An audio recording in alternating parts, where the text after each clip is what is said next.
Greetings once again, everybody, and welcome back to The Hole in the World, an actual play of the Invisible Sun RPG by Monte Cook Games. I am, as always, your GM in the PMs, your hoster with the moster.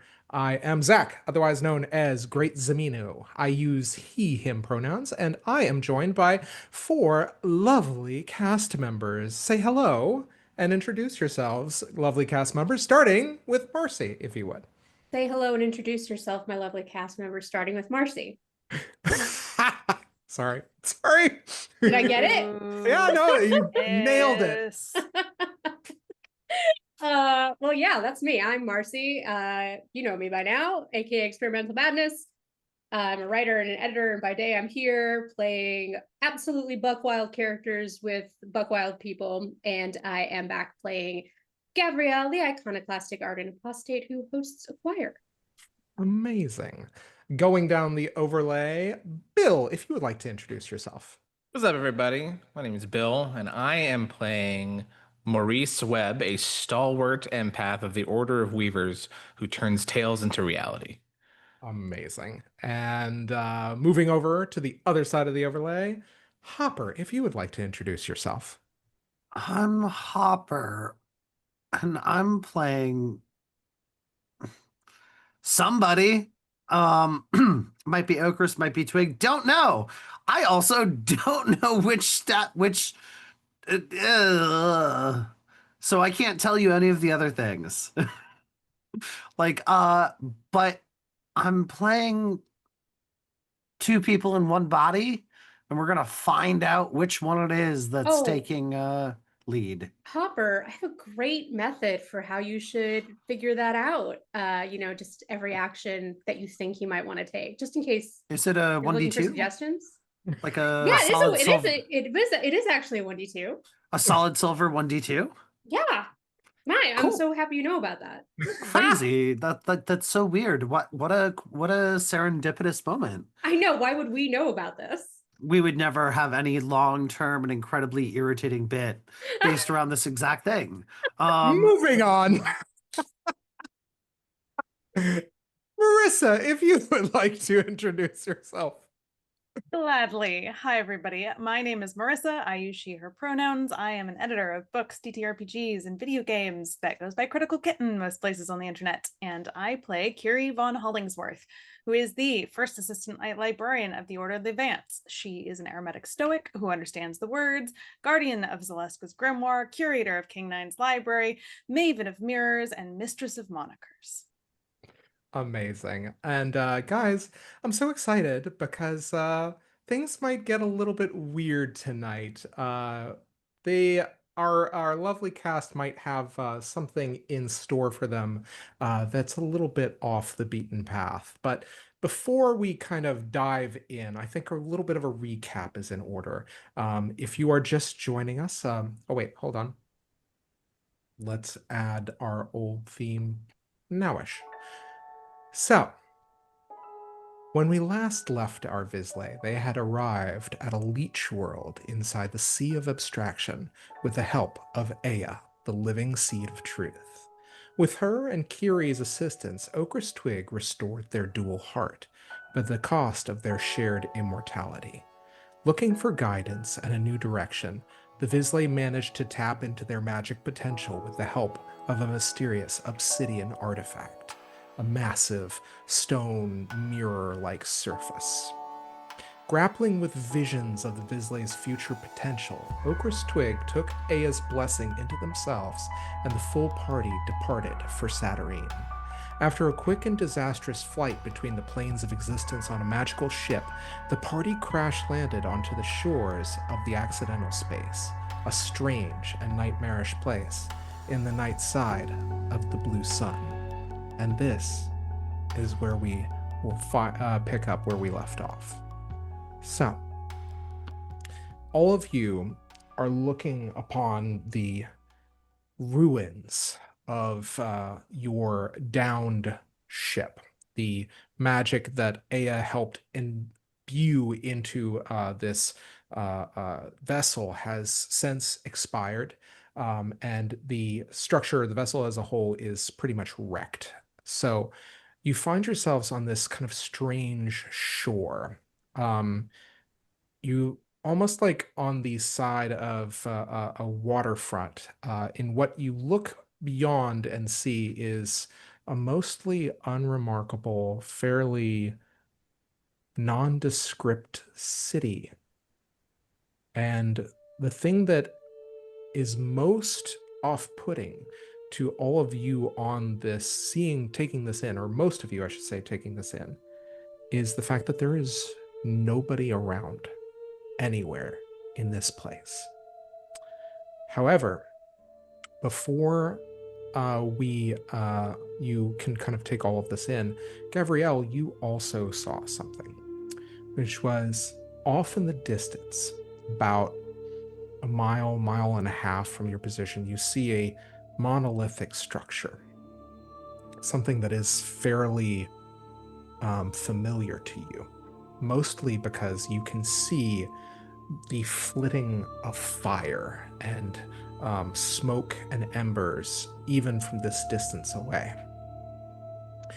And you instinctually remember that this is the wings of burning moths, and you realize what the irreverent Maud realized and would see every day that he was not back in Saturnine or the actuality. You are in the accidental space.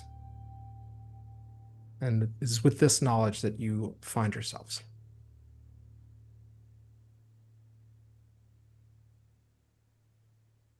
Gav has shared this information with us. I was going to say, what would you like to do? I think you can see her taking a minute to process, Maurice. And when you say that I see this black monolith, it's just like, is it kind of always in my vision, or is it like far away? It's far away. It's about a mile and a half away. Okay. But what you realize is this kind of monolithic structure. It's basically kind of a large complex of buildings within this city. All of the kind of surfaces of these buildings, however, are black. And there are, as far away, it's almost as though in the center of this city, something is just kind of absorbing all of the light. Even this kind of like almost hazy half-lit moonlight that seems to be illuminating the rest of the city. That's actually the kind of a good point is as you kind of look around, you realize you're kind of in a twilight state within this place. There's not really a sense of daylight or dusk here. It feels like it's late at night, but there are still lit street lamps dotting the entire city or kind of from what little you can see. But there's just nothing kind of like, there's nothing that gives you a sense of a passage of time. And you know for a fact, having stepped into the shoes of the irreverent Maud, that this is how it always is. This is the accidental space. I'd like to spend a hidden knowledge to know some shit about the accidental space. Absolutely. You may roll for me magical knowledge and intellect, and you may add your hidden knowledge as a bonus as well. Great. Understanding, quantifying, or identifying magical practices that light out of codified. So Natural magic effects. Yeah. And not only that, I'm gonna give you an additional bonus. Take an additional 2 to your roll as you kind of like begin to step back into the ken of the spider prince. Fuck yeah. So I'm gonna add 2 plus the hidden knowledge plus 3 intellect spending I'm spending. Okay. Plus understanding magical practice. So that's 3 plus 4. Okay. Start with adventure 7. So that's an 11. Damn. Amazing. Okay. So the thing that you know about this place is it's in the name of what Gav has just said. Essentially, this place is it's kind of like a place you don't typically mean to end up. You have heard rumors about it. You have heard, stories of it from the other kind of true spiders in your distant memory, and from rumors and tales that you have kind of shared with weavers. The idea that there is a location that exists that you can easily leave, but this place is almost like a testing ground, a place of great power, a place where people can like exercise powerful rites of magic, conduct massive rituals in relative safety. But you also know that if you don't have a means of magical egress, like say you're a non-Visley who gets trapped here, you never leave. That's what I will give you for 11. I will also say, however, that there is a name, a proper name, that comes to mind as you look out at that massive complex. And I think that almost you, Maurice, and Gabrielle have the same thought. And Maurice, the name that comes to mind is the Home of Blackening Wings. The Home of Blackening Wings. It's strange to feel like I've been here before, but it wasn't me. It was not. I don't think I've been here before. Twig, Okris, what should I call you now? We're still separate. Okris, got it. Have you been here? Hmm? I don't think you have. GM, can you help me? GM, give me a hint. Probably, statistically. Statistically, I think there's the issue with this place is, even if you have been here, it is not something that I think it is a place that is inherently unnerving to both Okris and Twig, because as far as you can tell, it doesn't have a beginning and it doesn't have an end. It's not a leech world. It doesn't draw its sustenance from reality someplace else. It just is. And it exists. Did we show up, poke it, and go, ugh? No. Yeah. Well, I will also say one other thing that I think with your 11 and with I think Okris, you kind of like taking a look in, you think that if you thought of it was a reliable way to get back to, you may have used this as a place for you to travel through the different worlds in the realms of the actuality, because it runs through all of it. It's essentially kind of a way that all of the night side is linked in some ways. However, the thing that is, I think that would have occurred to you when you first left is you could not find your way back.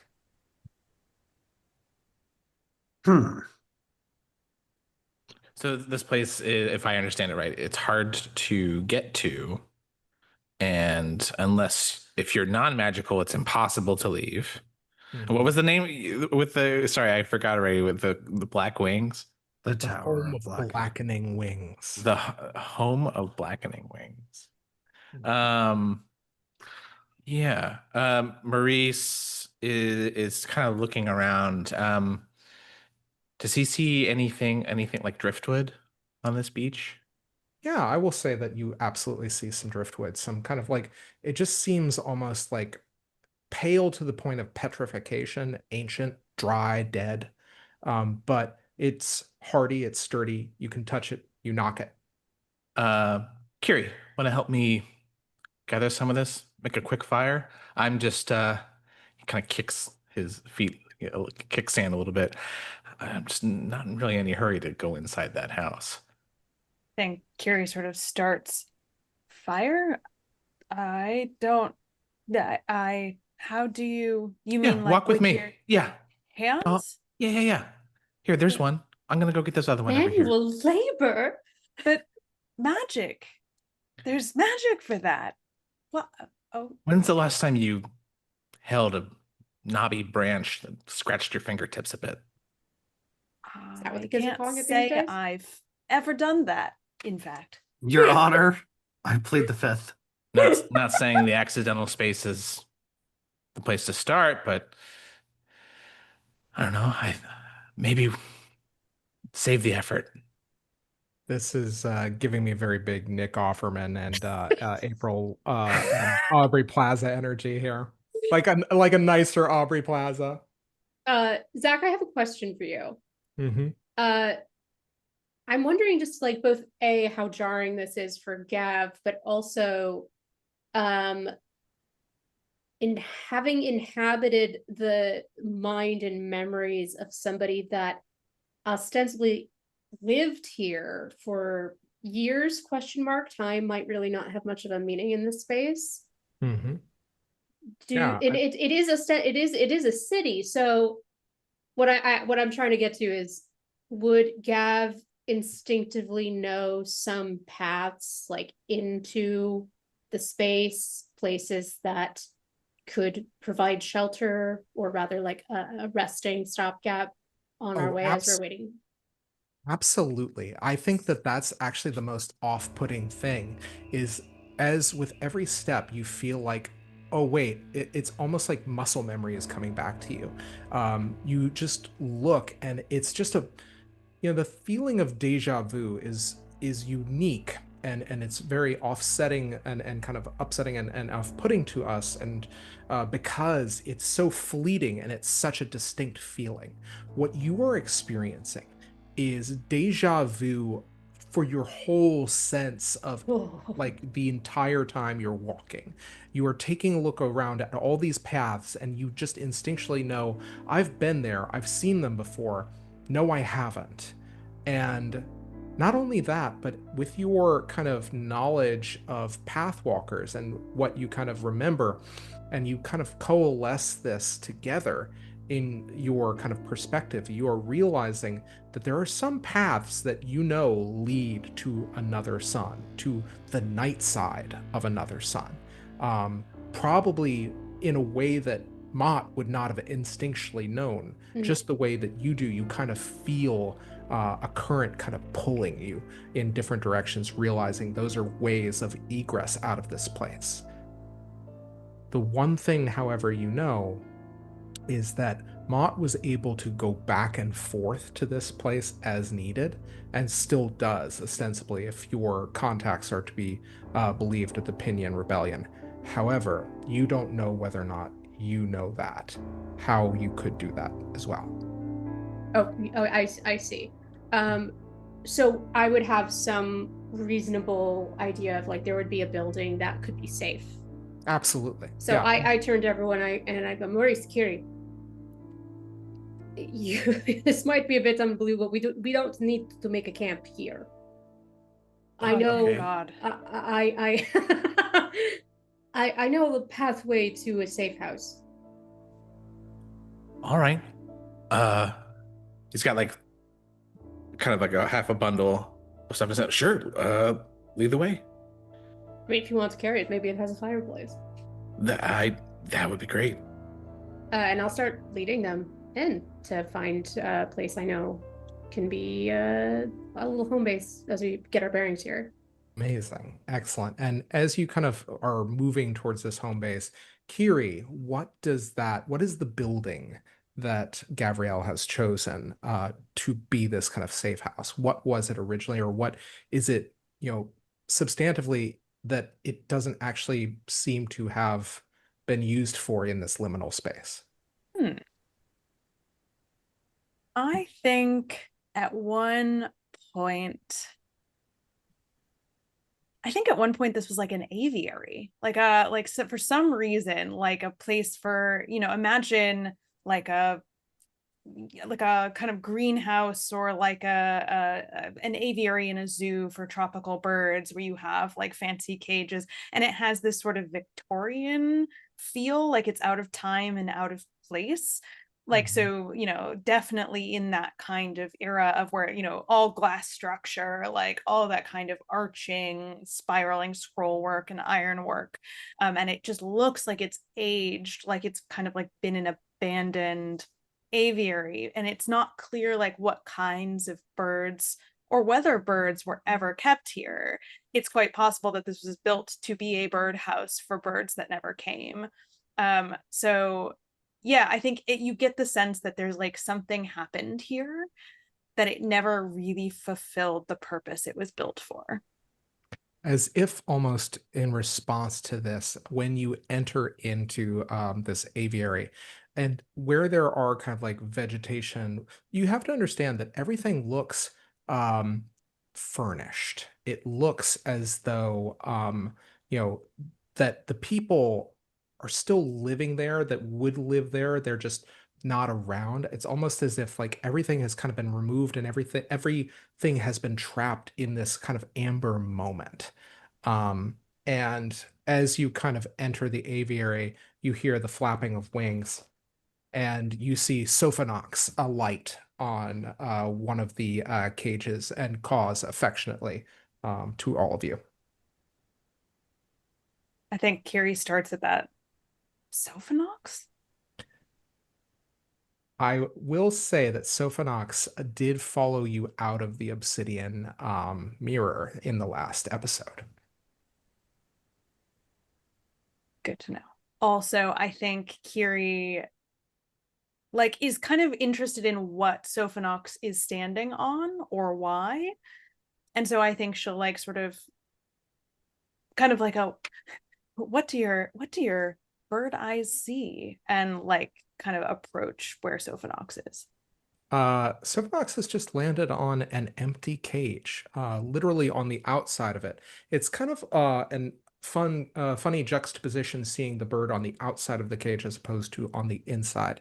But it seems to be just watching you and then occasionally kind of looking around and cawing. Maree Well- says, well, this is as good as any place, and shoves the sticks into the birdcage.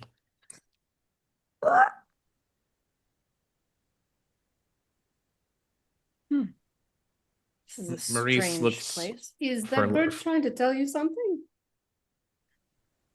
Not that I can tell. Usually Sophanox is a little more loquacious as far as certainly I... kindling that Maurice can find here. That is a question, I think, for Curie. Was Sophanox ever kindled in terms of, or is that what you're referring to, Bill? No, the kindling for a fire. Ah, yeah, that's fair. But that's like your brain's here for Invisible Sun, and I appreciate that. That was So, an absolutely wild response to a very generic question. yeah, no, Is Sophanox absolutely. kindled here?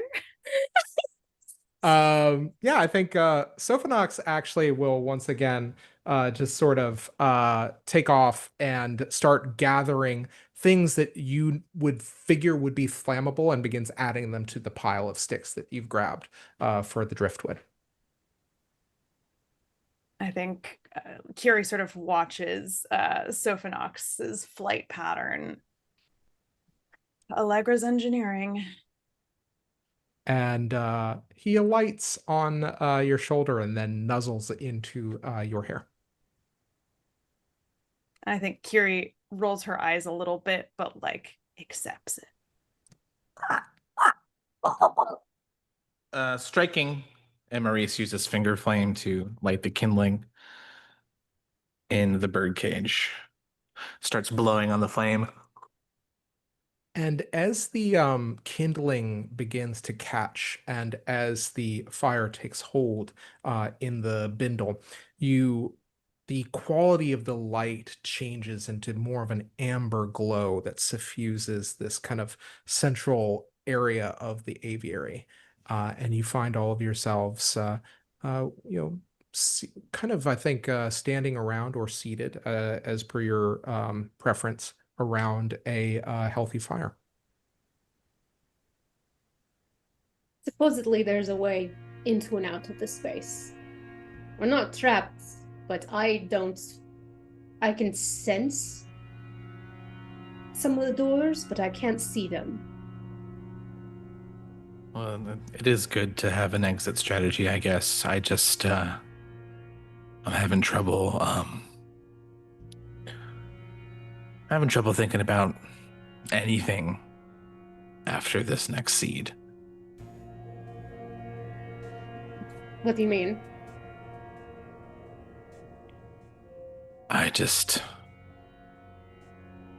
Maurice kind of flops down, hands on his knees. I'm just tired. I don't feel ready. Everyone's tired. No, yeah, everyone's tired. It's not going to stop until they're dead. I'm afraid I'm gonna stop first. That's what I'm saying. No, you're right. When we're done, how are we getting out? That's the next question. I think we'll be able to figure it out. This is weird. It feels like I'm walking through a very, very long dream that I had years ago, but everything here looks familiar and at the same time strange. In whatever ways that you can find as a pathwalker, they'd be open to us too? Yes, I think so. Maurice catches Okris and Kiri's eyes. I mean, it might need to be a quick exit, so we should be ready. My eyes open for the right path to take out of here, but I don't know.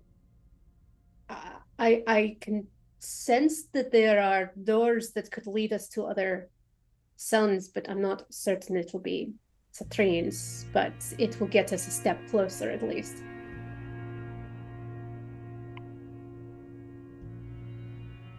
You've been awful quiet, Kiri. I feel like this place is familiar, and I don't know why. Maybe I read about it once, or dreamt about it. I think something happened here, to all the birds that were supposed to be here, or were here and, I don't know, vanished.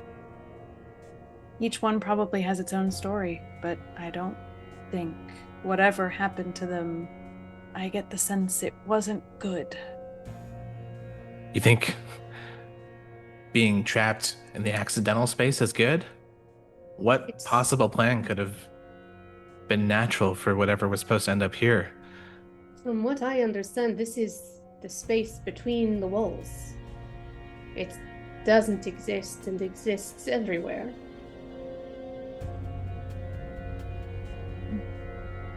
Maybe it was, and I think Kiri's face sort of contorts as if she's remembering something very distant.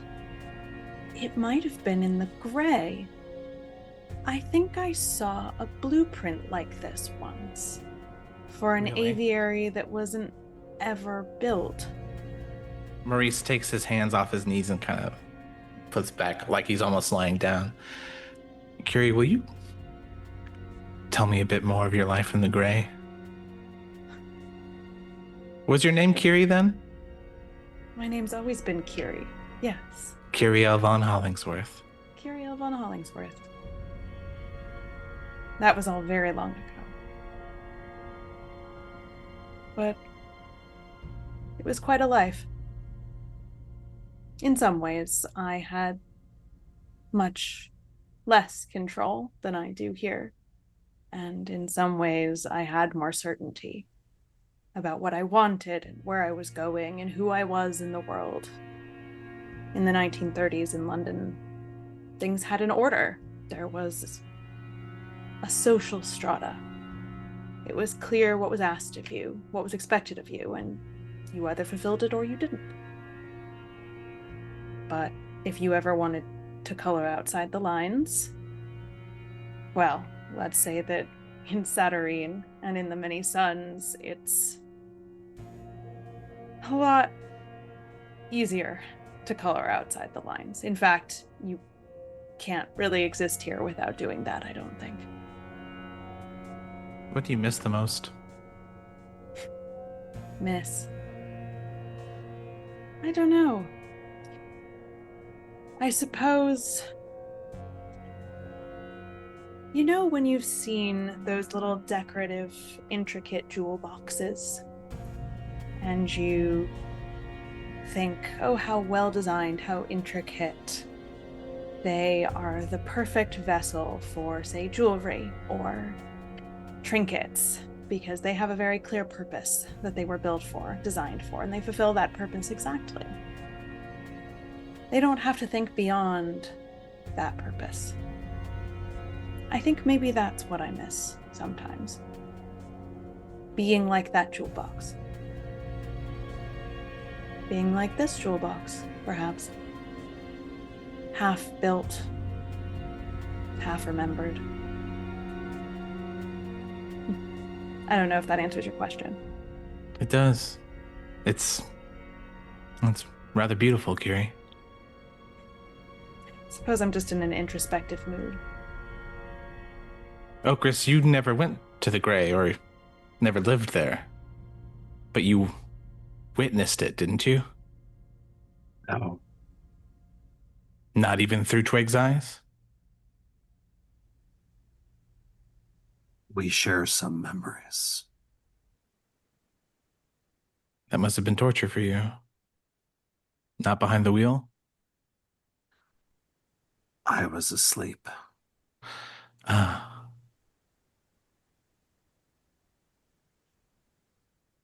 And you never went to the Gray beyond that, did you?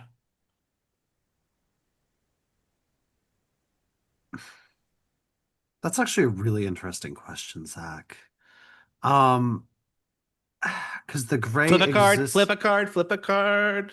Because did the Gray exist before? Oh, I'm gonna just go ahead and say yeah. In the game I'm playing right now, yeah. Well, I think we should flip a card. So I'm going to flip a card. The crowded tomb. Endings, despair, completion. The silence grows more crowded and yet remains silent. You realize that you don't know the answer to Maurice's question, but you do feel that even if it has not always existed, it has existed for a very, very long time.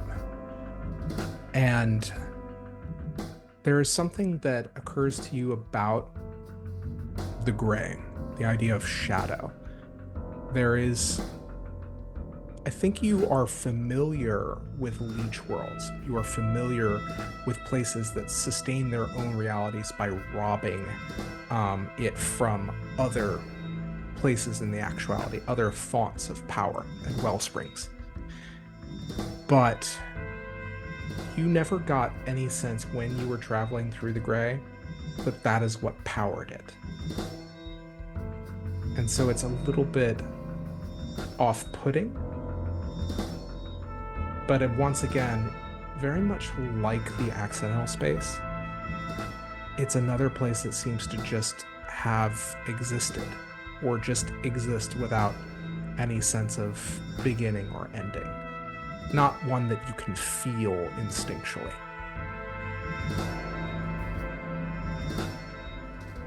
Shadows.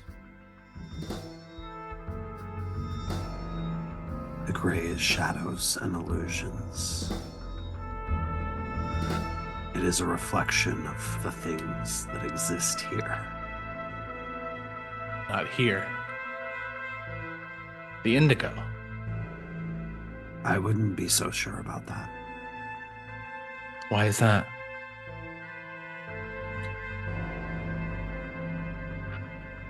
There's an immense amount of history in the way things are and the way things were, and a lot of it is far less certain than you would find comforting.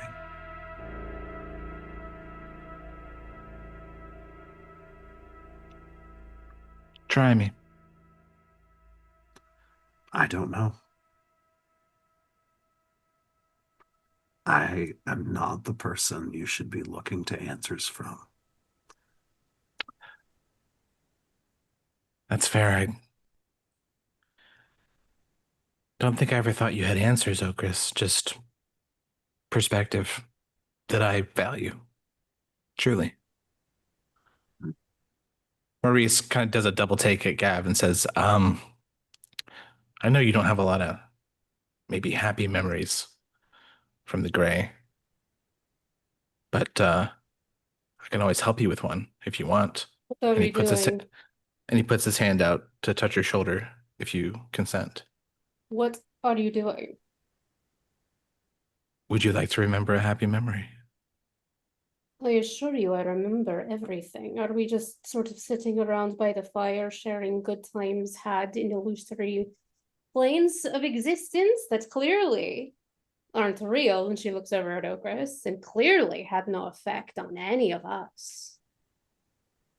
And how we approach the real world? Oh, that's sarcasm.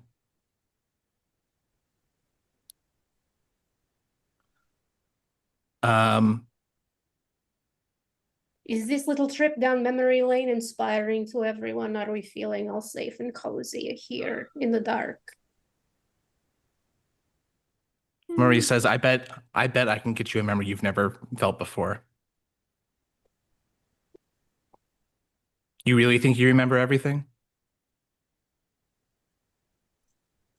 Maurice, has it occurred to you that not everybody has pristine, happy memories of their entire life? And maybe some of us would not like to relive them. You don't want to relive a happy memory. Now who's living an illusion? If I were to remember a happy memory that it doesn't exist and wasn't real, It I'll was real forget- for you. I'll It was forget- real for all of us. Don't I'll you forget. understand? It's the beautiful lie. It's a lie believed. It's a lie doted upon. There was nothing beautiful about what happened to my family. Your Or to family my wasn't real, comrades. right? Isn't that what you're saying? How could it be painful if it wasn't real? I'm telling you it was real, Gav. It was real enough. My choice to cling to the gray for as long as I have has been detrimental to the reality of my family as it stands now, hasn't it? It's been detrimental to the mission to understand who the Vespertine were. It kept me distracted. I don't want to be distracted anymore. I have a real family. I found them. And if I distract myself with whatever happened in the gray, all it will do is pull me away from that. And I don't want to see what that happy memory will do for me. I can't go chasing them down. I can't I'd like collect them. to touch Gav at this moment. I'd like to put a sortilege into it. And I would like to make sure that it's a memory with her actual parents. Oh, So before we do that, Marcy, do you consent to that? I Marcy, consent to it because I think it's going to be disastrous. So please, Bill, do you consent to the shitstorm that might befall you? As long as we get a 1 hour rest out of this, I'm so cool. I'm so fucked mechanically if we don't kill this time. Okay, great. All right, so yeah, I'll spend the sortilege. Mm-hmm. But this is a cantrip, right? Okay. Excellent. So basically, instead of any happy memory, I'm choosing to have it not be a memory from the gray. Okay. So you remember though that I was only an infant when I got sent to the gray? Correct. Correct. Okay. So I'm going to turn a card. Oh my fucking god. The Forgotten Prisoner. Injustice. Bad fortune. Memory loss. Something lost. As Maurice, you touch Gabrielle to evoke a happy memory outside of the gray. Gav, you are surprised to find that it takes purchase. And something kind of clouds and fills your mind, a kind of fondness, a recognition of someone speaking to you with approval. And not just, and you realize kind of smuggling you, in kind of like a bindle. You just have this moment where even how infinitesimally small you must have been, swaddled in and moving fast as the world kind of rushed around you. If I may, Zach, was Gav swaddled in the blanket that was procured by both Mott and Kieran? So that's the thing that is most disconcerting, is that is what you expect. And that is what you expect it to be. You think that it's Mott or it's Kieran that's smuggling you.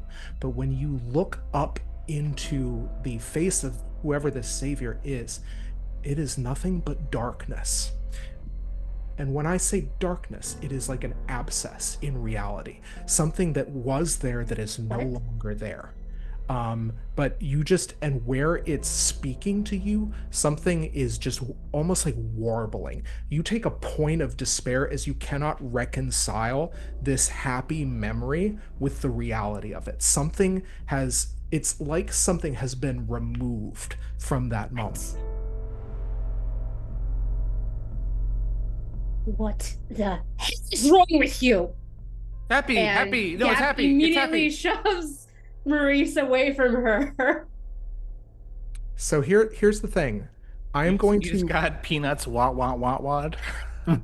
So I am going to give you guys that hour rest. That's not changing mechanically. So But restful.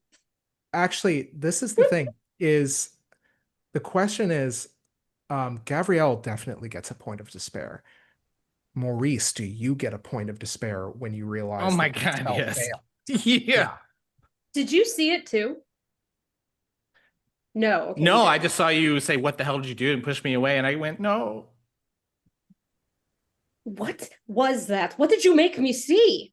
What did you see, Gav? Gav, what did you? No, it's important. What did you Nothing. see? Nothing. There was nothing. There was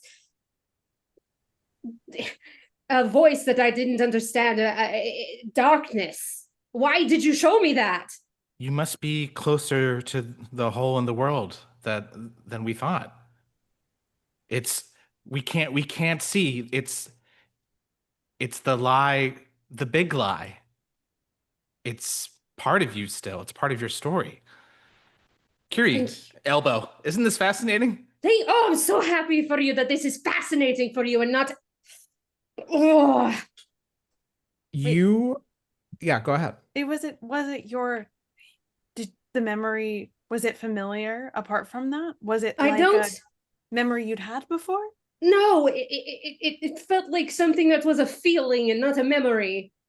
I have no idea what you just did. Whatever it was, it certainly didn't feel like a memory, and it certainly didn't feel happy. Did it feel infected? No, it felt absent. There was nothing, just darkness. Something was removed. Absent.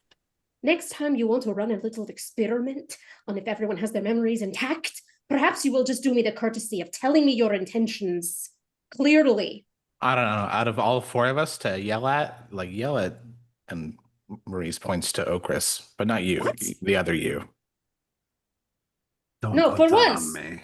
For once, Twig didn't put any kind of infected memory into me or take one out. That was you. Now, will both of you please stop doing that? I'm just saying Twig was worse. They can hear you. As you all turn to see Sophanox kind of cawing at something, all of you see pairs of eyes looking at you through the aviary, realizing that they all belong to the faces of white barn owls, at least the faces of the white barn owls. Attached to the bodies of what have to be mares and clad with snow white wings on their backs. Some creatures with human hands for their forepaws would be, or where their forehooves would be, are starting to kind of creep slowly, curiously forward, looking at you. Oh my Uh, God. It's like So the opposite of the foot carriage. It's the hand horse. it's barn owl faced hand horses. mhm. Yeah, if Zach, just say barn owl face hand horses next Jeez, time. Zach. They Why, are why do you gotta make it all scary? Obviously, all of us want to pet the barn owl faced hand horses. Oh, God, can you Like a imagine? Soulsborne monster. We all Yeah, just pet the Soulsborne monster, just completely negating. Yeah, okay. yeah, these things are starting to creep forward, kind of like investigating and looking at all of you. And there are about a dozen of them. What do you do? How big are they? They're about the size of full mares. Oh, they're like full horse-sized It's a fucking hand creatures. horse, Hopper. Yeah, but like I thought there's you understood. okay. Do we need to Did you think talk that they about the were history of horses? Wait, hang on. Did you think that they were like barn owl sized hand horses? Yeah, because do you know how big horses used to be? Yes, of course I do. They were so cute. The fossil record is so adorable. So what do you mean creeping? Horse-sized creatures don't creep. If they have like- hands, they certainly do. These ones do. I like there's a point at which it's not creeping. Like, I don't know if you know this, but bears don't really stalk. Like, they just don't. They're so fucking It's big. Hopper, it's an attitude thing. Creeping is an attitude thing. Oh, this is lowercase or I'm sorry. uppercase C creeping. Yes, I understand the words. Let's say they're slinking. I think that maybe Slinking's a different thing. Technically, they're palming their way over. Zach, are they being horny about this? Roll for interaction, my Pull a card, I friend. guess. Whatever with us. What was it about you were saying about interaction, Bene? Yeah, interact with the barn horse hand horses.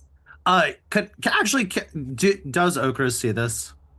Oh yeah, absolutely. Yeah, can I interact with them since I now have interaction Bennett low?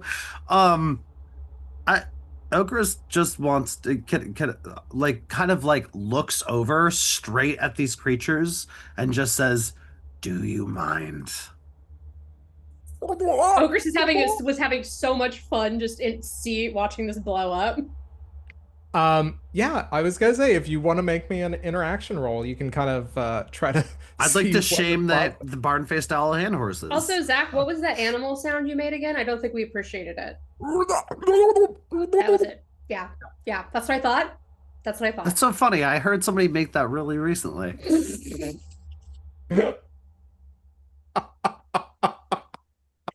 Go to jail. don't pass go. Bonk.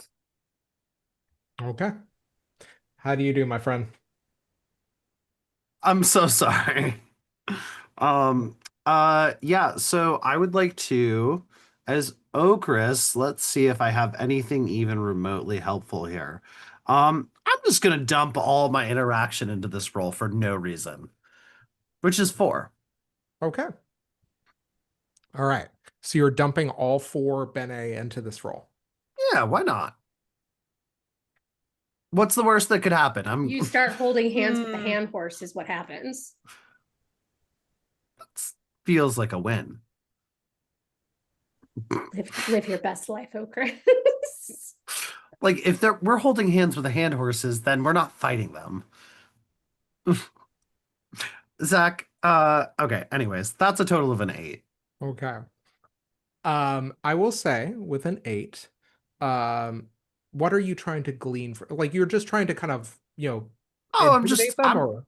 Yeah, the vibe is like, do you mind? Yeah, it's a combination of intimidation and like kind of just being like, what are you doing? What are you doing? Be better. It is an interesting thing. You watch as this creature kind of like doesn't start, but kind of like doesn't rear back either, just kind of like steps back and then kind of leans down as these guys are kind of on a bit of a rise within the aviary. They the one that kind of like you interact with that is closest to you kind of folds its forearms together and just kind of like peers at you and then rotates its head about 180 degrees to the right, just kind of like trying to kind of get the sizing and the shape of you before it God, I wish I could do that. uh, before it rights itself and then looks at you and says, Bisley, Bisley. No. That thing tall. I'd like to do a weave. Okay. Like to weave wind and heart, the quality of speech, the Mhm. quality of interaction to let us be intelligible to these things and these things be intelligible to us. Okay. What do we think that is? This And, is and to save Zach's vocal cords. well, I will tell you this. This creature, you've already kind of beaten its level. This is a level 7 challenge. However, you will need 2 successes in order to kind of I think naturally try to kind of permeate its defensive magic, whatever this creature is. Got it. Okris Two- is basically just a giant pile of destruction magic. Mm-hmm. And I've used all my interaction. So I've done literally why'd every. you let the talkie boys go? I've done literally everything diplomatic, every single ability that's not blow it up, kill it, or make it never have existed has been used. I So came this is here on to y'all. I came here to interact and kick ass and all out of interaction, Benet. So I think what I'm gonna do to save points, my precious points, is the effect of speaking a language you don't normally speak is level 3. And I'm gonna boost it so that it lasts more than 1 round. Okay. So I have to, that's at least a 4. Mm-hmm. And then so I'm rolling 2 dice Yeah, and if you adding 4 to that. yeah, and if you want to use a sorcery, Benet, to elevate it, you can as well. Right. So at that point, you 2. okay. So I'm gonna add 6 to what I roll, and I need 2 successes, and my target is 1 oh, on each die. maybe I don't spend that sorcery then. Adding 4. Okay. Yeah, 10 and a 7 all day. Amazing. So what do you say to it as and does this sound like you are warbling or it's like overlaying your voice, or what does this look It's like? like What does that I'm matching tempo on 2 discs, like a DJ. I'm matching the tempo on the 2 vinyls, and it's going. Okay, oh, and I've got you, and you're live, and we're live with the hand horses. Greetings. I am not used to seeing Visley here. Not Are we so many. intruding? We're just passing through. You are not intruding. What is And your purpose here? we're looking for. Hey guys, should I tell them that we're looking for the darkest house? And then I was going to say, I think at one How- point, how- another one kind of looms over you. The darkest house. That place. Yeah. Well, Mhm. that cat's out of the bag. I think that's a horse. And you see all of this kind of pack of about a dozen of them all turn in the direction of the Hall of Blackening Wings. Inside. It is. Oh, it's the big scary tower. We should have guessed it was the big scary tower, right, gang? All right. Well, No, no, not the hall. Not the hall. The place. The hall. Oh, it's inside the hall. Yes. Okay. All right. How are you? What can I do for you? Long time. Like you. Long time past. More like you recently. Really? But you saw more Weasley here. Yes. Some How many? What did they look like? time difficult here. Like you. And one of them kind of almost kind of moves forward as if to like kind of like butt their barn owl nose into Kiri. Whoa, whoa. Like you. Other. Other. Others. Other. Maurice looks expectantly at Kiri. Yeah, I think Curie's like, I think perhaps they've encountered Allegra and maybe some of the others? Mott? Kieran? Did they give you names, these Weasley? One cannot remember. Assist you, your person, Bisley, like you. Trouble remembering. Obviously, they were kind enough to you. You didn't come out swinging. That's good. Did they say anything?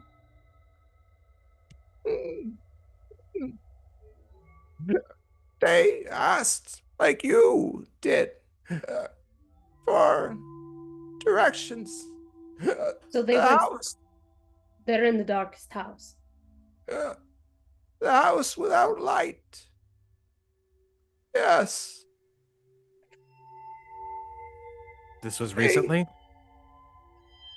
Recent time. Strange here. Right.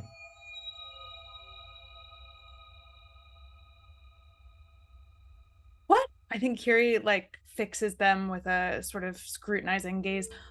What are you? Could not leave here. Long time like you, but You're a Weasley too. no magic. Not like you. Oh, buddy. Oh, you're a nun. You stay here. You will be like us. Too. You lost your magic? Never had. Place I know. found us. I mean, no offense to you, but I think we're fine, right? Well, perhaps we discussed that away from the Very nice people. very nice.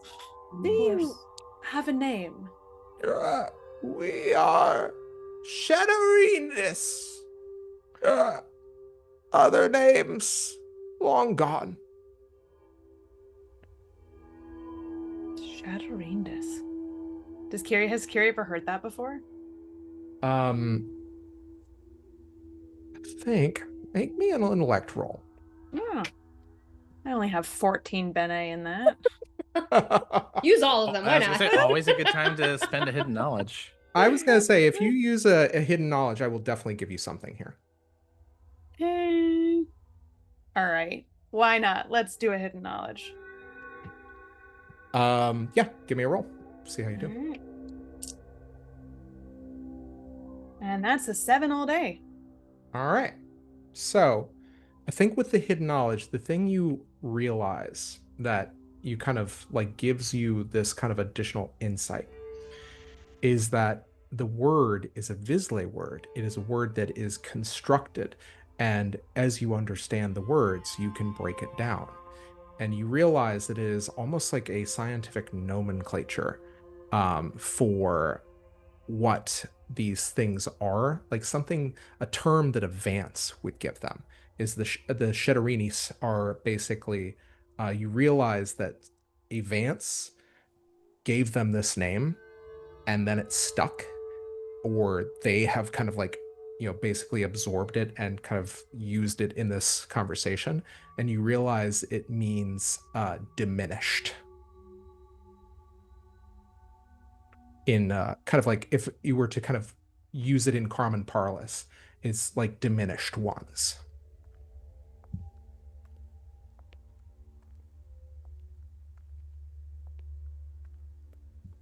Do you like your name? A name we know here now. But do you like it? It's, you realize it's kind of just shrugging. I think Kiri takes a step back. I think she looks rather affronted. She turns to sort of the others. Avance has given them that name, it seems. Or someone like Avance. Someone It's like a you. nomenclature. It means diminished. Well, that's rather cruel. That's what I thought. With red hands.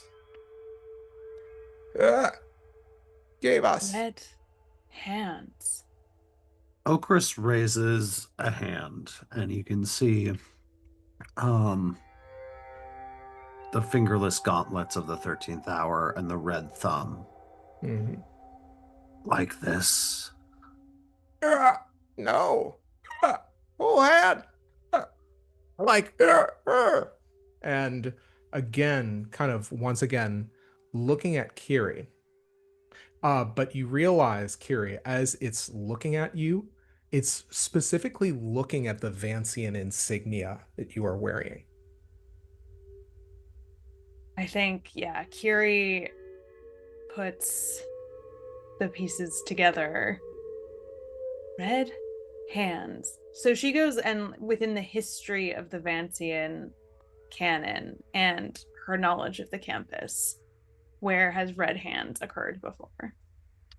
One thing I think that you realize is when you first met Marlowe, he was wearing red gloves. I think Kiri takes a step back. I think Marlowe may have beat us here. Gav kicks over one of the empty bird cages in frustration. Hey, Wasn't that Zach. you guys? That wasn't at you guys. She's just angry. Just angry. Zach, Yeah. these are level 7 creatures. Mm-hmm. If I dealt 9 damage, would that kill them outright? I will say this. You haven't tried to attack them yet. I'm not asking. This is a mechanical question.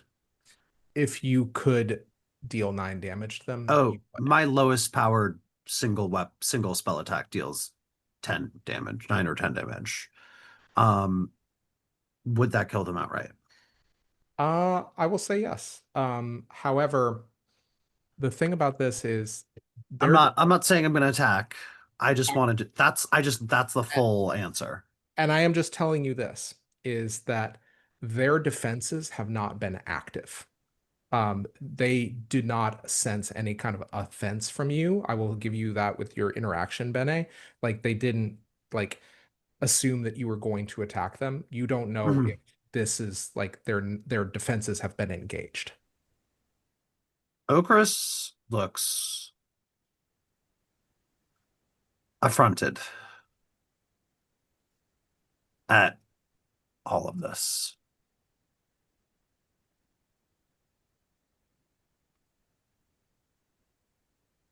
Regardless of the Vizsla with the red hands,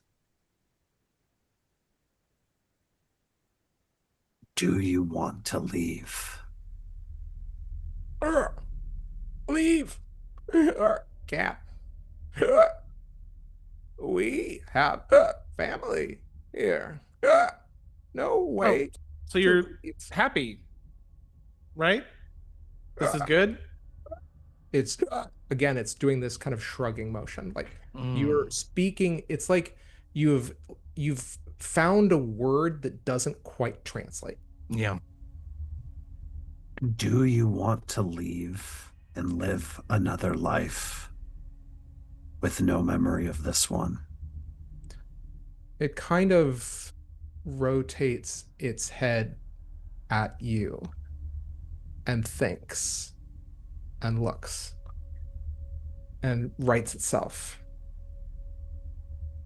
And what means nothing. Want? Want? What is want? You realize that whatever force in this space has transformed them has also kind of rewritten the way they think. They do not want, they do not desire So they as can't choose. human They can't. or Visle. They cannot choose. But you can choose what you do in this moment. How many are there? A dozen. Oh, Chris.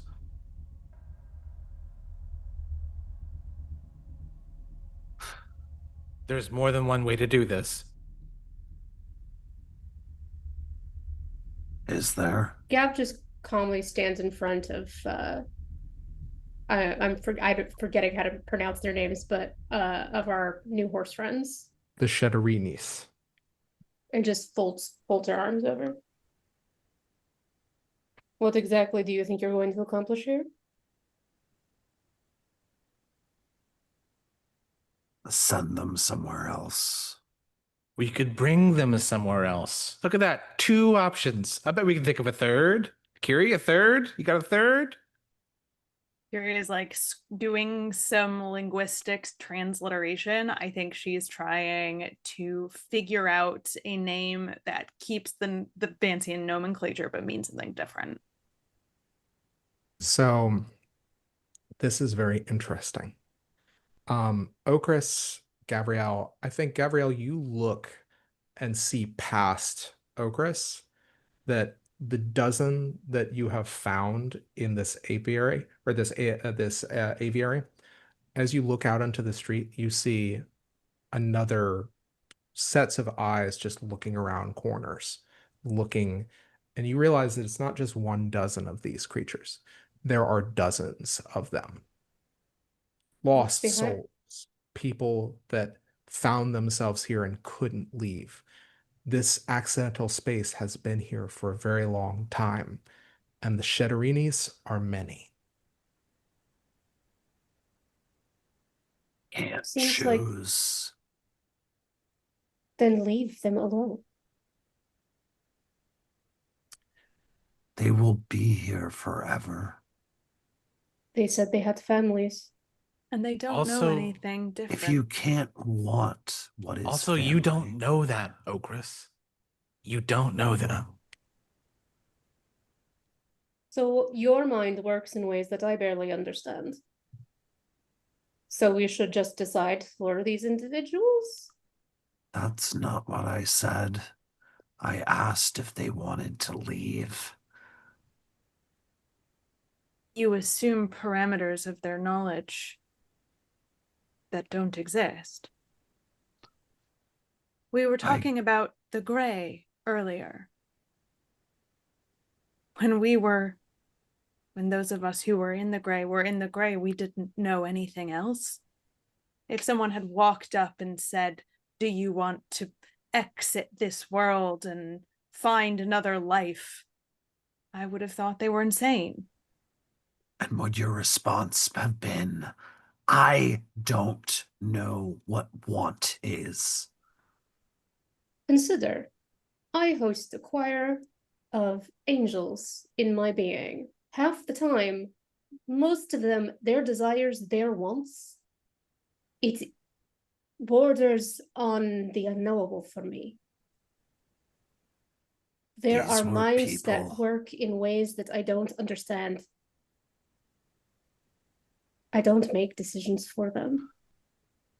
But were they created that way? This is where space- I have to say that Okris has a point. This is This was done to them, was it This not? space is not evil or good. It has no moral flaw. It just is. No, but the space didn't do it to them. We have a very good reason to believe that it was Marlowe. Time. I'm confused now. I thought that all that Marlowe did was give them a name, but they already looked like this. Have I misunderstood? No, I think that you have not misunderstood. That is exactly the situation. Okay. Marlowe had whoever the Vizsla was, Marlowe ostensibly has named them basically the first thing that came to mind. The space changed them into this, not yeah, Marlowe. the space manifested. Okay. And my Hopper's understanding is also that, but the idea of being trapped somewhere until you're unable to want feels like to a creature who is entirely based around endings and beginnings to be the most repugnant thing I can imagine. I get that. No, I think I was misunderstanding. My if I'm meant to believe that these are a quote unquote native species of the accidental space, I don't even know what the fuck I want to do They right are now. not. They've explicitly said that they're not. So then they're victims of the space. While you guys have been discussing this, I will say that one thing does occur to you, Kiri. And I'm just going to interject here. You guys can continue after. But the idea here that really kind of strikes you, Kiri, is that a name has power. A name can shape things, and you understand the words. That's the only thing I'm going to say. No, I can't. As I was waiting for this to culminate, Kiri has a power called change the name. It's part of her forte. And so she's very much wants to be able to do that. But I think it's a question of what, and I guess what that can do for these creatures. Would you allow a combination with my forte? Like if we worked together, I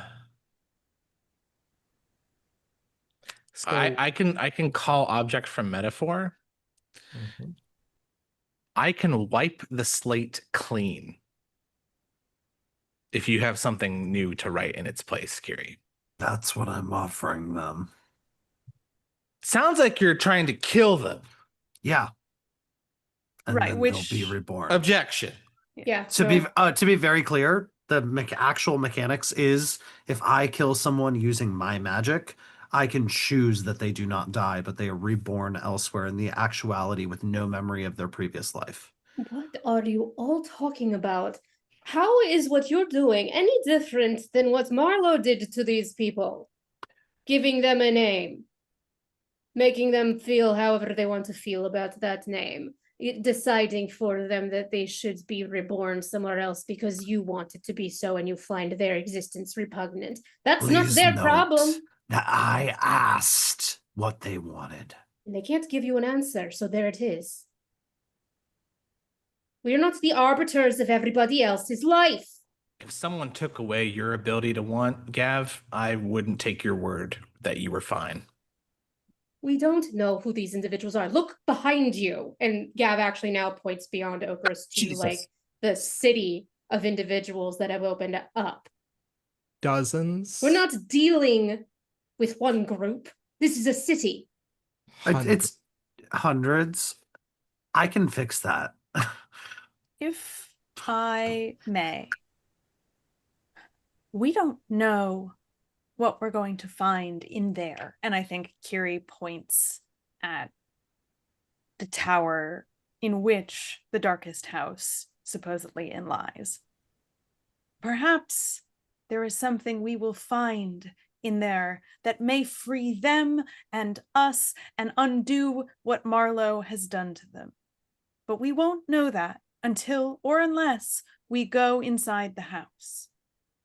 So I propose that before we do anything or make any irrevocable decisions about a species we know very little about, that we do that and at least learn a little more before we waltz in and make impulsive decisions that we can't undo. Because what did Marlowe do? Marlowe named them something, and that Thank you. changed them. I agree with Curie. I would like to undo what Marlowe has done, but I've been sitting here while you've been discussing, trying to figure out what on earth in Vancian nomenclature we could rename them, and I'm coming up empty because I don't know enough about them to do that. Perhaps we find that answer in the darkest house because it feels tied to them, as they feel tied to this place. Perhaps the name to undo what Marlowe has done will come. Why do you think guys they cool with feel all tied that? to this place? I think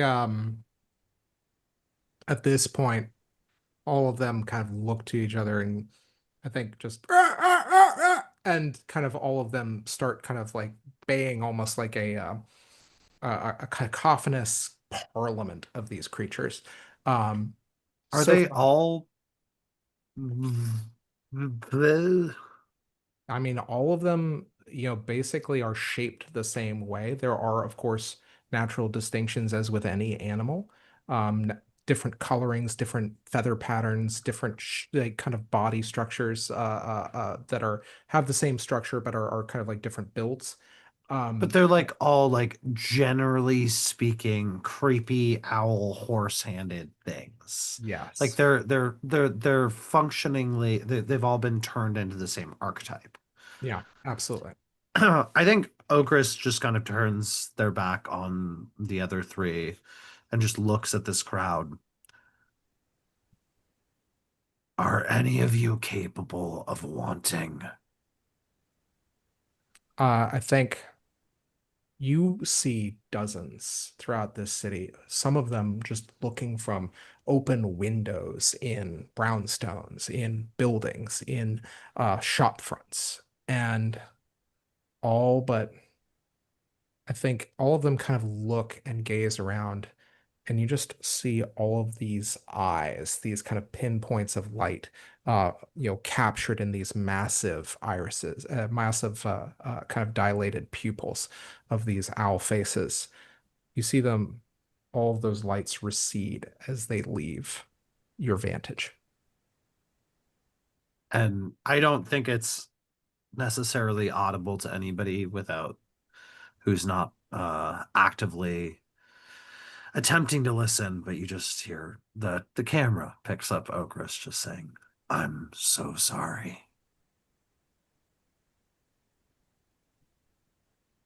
We're so Well, I sorry." thought that was going to end differently. All right. And Maurice knocks over the birdcage and stamps out the embers of this fire and says, I think Curie's absolutely right.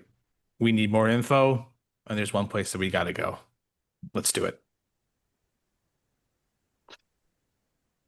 You know, you said you valued my perspective, Maurice. And my perspective is that there will never be an end to the information and the knowledge and the experience that you can accumulate. It does not mean that you will ever be able to make a choice with full certainty or understanding of the impacts or considerations that are involved in enacting your will on the world. That is my perspective.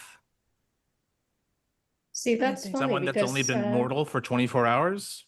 That's pretty heavy. from where I'm standing, the way your mind works also makes no sense to me. Should I take away what you are just because I don't understand it? But Gav isn't going to leave you open to discuss it. She slings her rifle over her back and she's going to start heading out of the aviary. And I think as Curie passes you, Ogress, Curie looks more to Ogress like Allegra. I think in this moment, her hair is done in Allegra's hairdo. Sophanox is like on her shoulder, nestled into her hair. And I think she looks at you and there's like a little imperious glint in her eye, the way that like you remember Allegra looking at you as Ogress before. And I think she says, sometimes knowledge is as simple as not enough and enough. And she continues to walk. All of you. Go I ahead. think, hold on. I want a stinger. Fuck you. I think there is Okris just watches these creatures retreat into their dead city and for a little bit, and then turns and follows the group at a distance. Cool. Okay. It takes some time. It's about a mile of distance, but you cover it fairly quickly. And as you get closer and closer to the Hall of Blackening Wings, you are continue to be impressed about the size of this complex. It is a veritable campus of buildings, all of them kind of looming and sticking out of this place. Like just it just defies physics and it defies architectural sense in the way that almost like forming a perimeter within the heart of this place that this kind of campus is formed.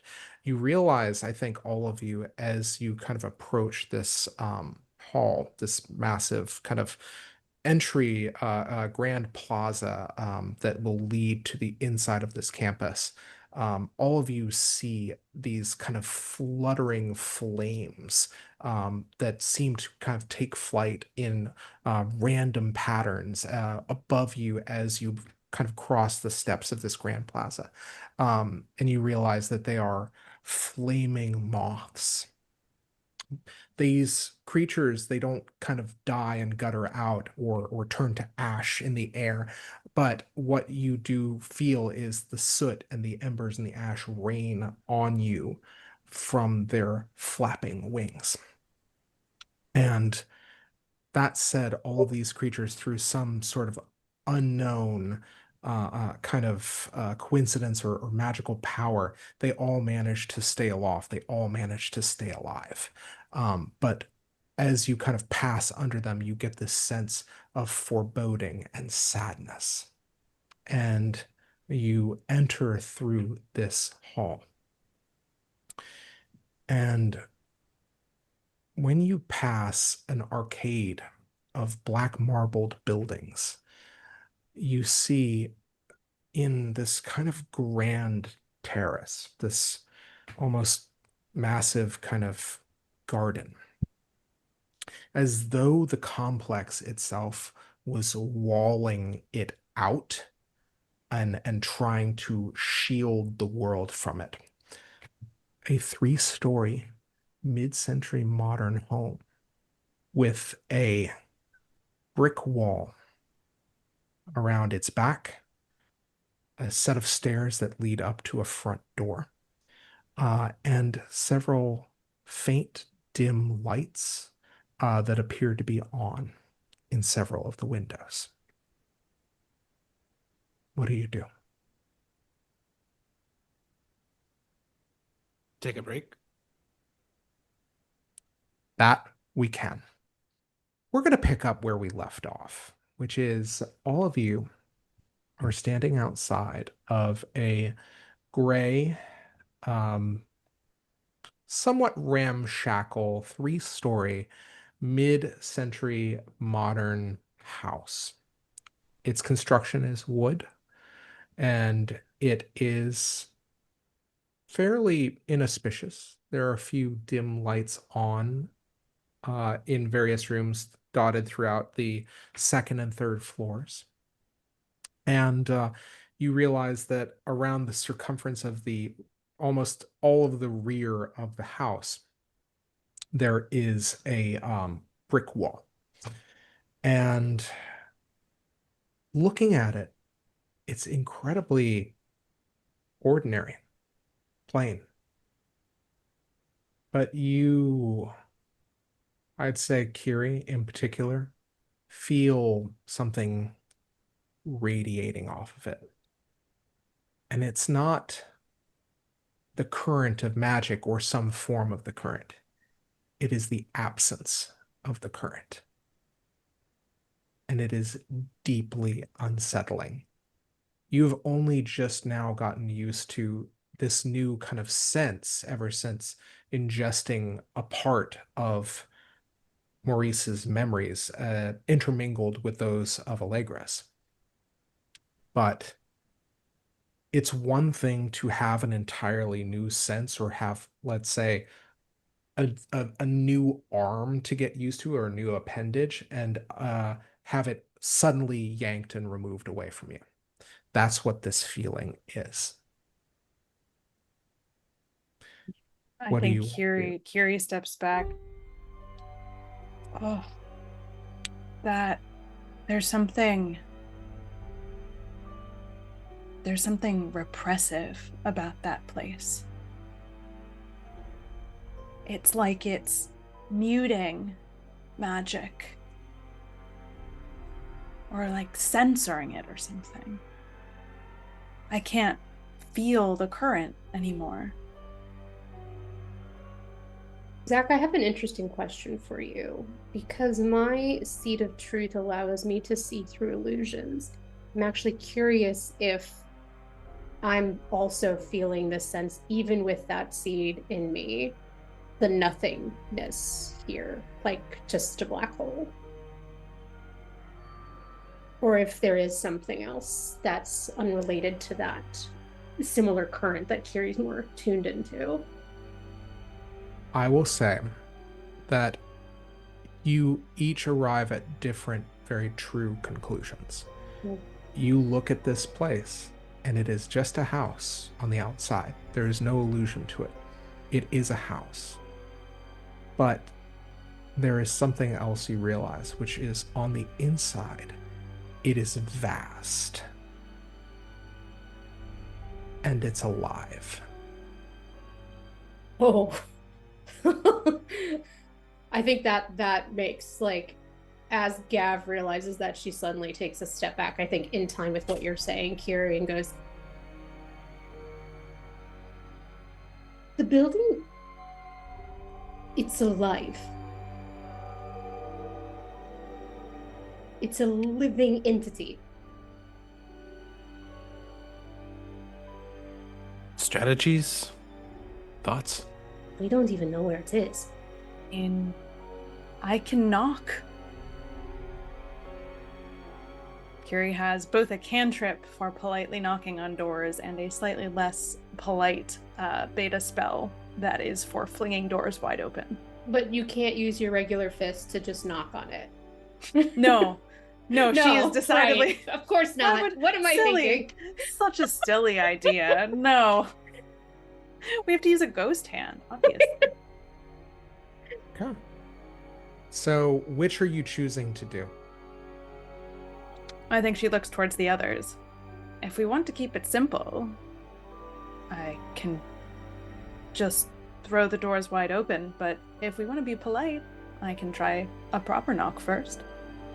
If this thing is alive, we could try to be nice. I heard myself say it as soon as I said it. I don't think that was good. I don't know what it'll get us, but I think that might be the way in.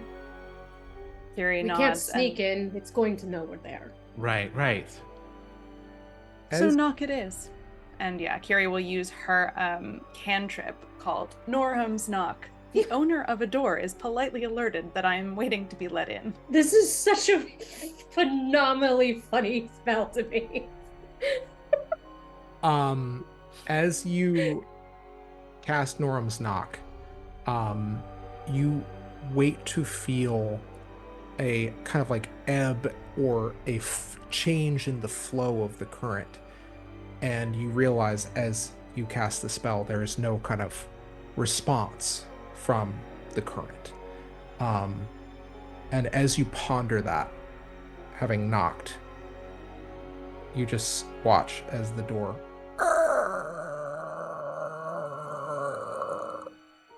Which current? the current of current. magic. Capital C. No. Which current? None. Like the path of suns. I understand which one. I think in this case, like the regular current, there's several variations. A or C? A. Okay.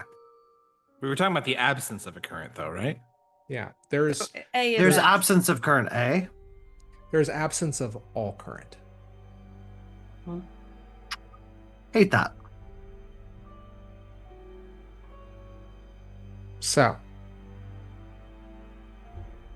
you see the door yawn open. There are windows on either side of the door. On the porch, what do you do? Well, we came here to go inside, and so Gav is gonna step inside. Maree says, Another- wait. And he says, I don't want to hear any complaints. We're holding hands. And he reaches out to grab Gav's hand and reaches back to hold Kiri's hand. That feels reasonable. Zach, I did have a question. The glowing silver halo in my chest, does it help illuminate anything? Absolutely. Even, oh, awesome. I will be your flashlight this evening. As you enter into this house, I assume all of you are holding hands. We're daisy chaining it. Okay. Who's going first? Me. I have the light. Then Maree. Do you have any then- active Kiri. magic? Do I have any active magic? Mm-hmm. I don't think I know. Do I have a spell up right now? Yeah. No, that's not how my abilities work. Maurice, do you have active magic? Nope. Kiri, do you have active magic?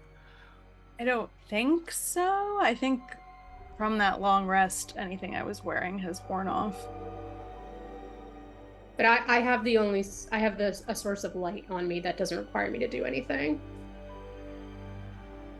It's just built Usually into my I have chest. Chestnor's glass skin on, but I think that expired. I think that you can just turn that on at will, however. That is true, but I Do don't know we if get that's this- considered an active magic effect. Do we get the sense that magic will not work within the house? Or that it cannot be summoned or power cannot be regained in the house? I will say this. As a creature of the currents. So as a creature of the currents, you realize that it's not so much that you don't feel the current of magic, and I think the idea is that you feel, I think all of you, I think Kiri as well as Okris, you very keenly feel like if the current was absent entirely, you would not be able to summon any magic, wouldn't be able to use anything, wield it. But what it does feel like is that it is dampened or changed in some way. That essentially entering into this house is entering into a reality that obeys different rules.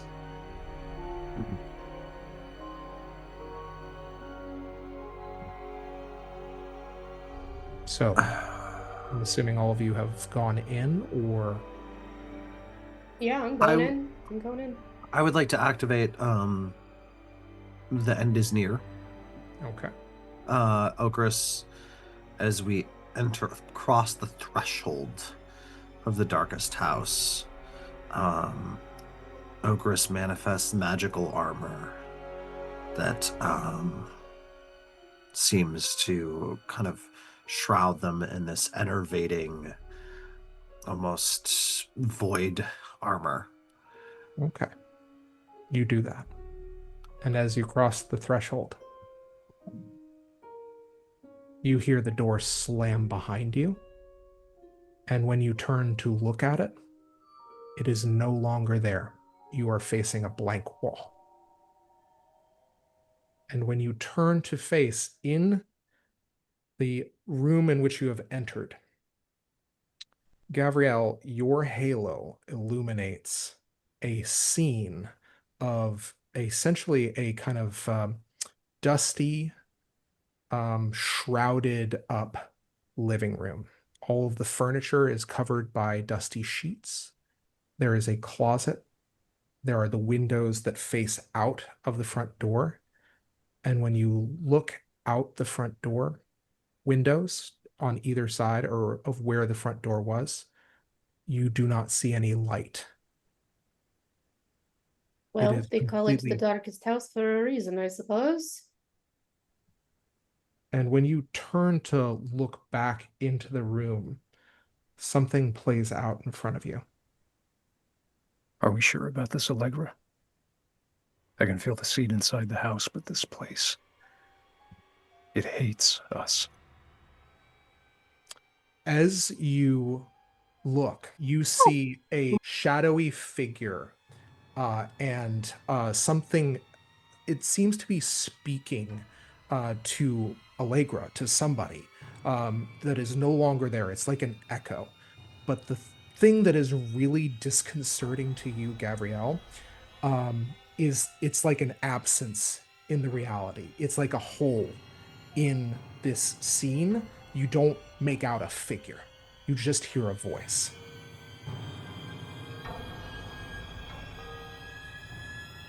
What was that? Did you all hear that? Speaking of to Allegra. Did Kiri recognize the voice? Make me a interaction roll. Absolutely. Bump a bene into that. That's a 9 + 1 is 10.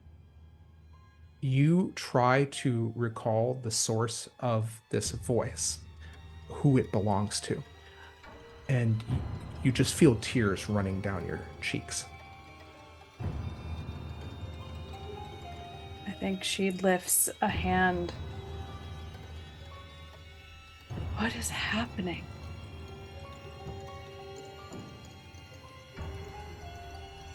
Maree squeezes Kiri's hand. But I'm not sad. Am I? Feel an ache of a wound you didn't know you had that is long scarred over. Ouch.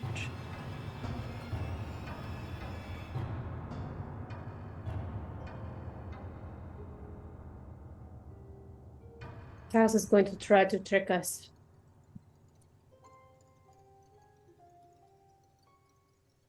Just stay together, be aware, and don't listen to it.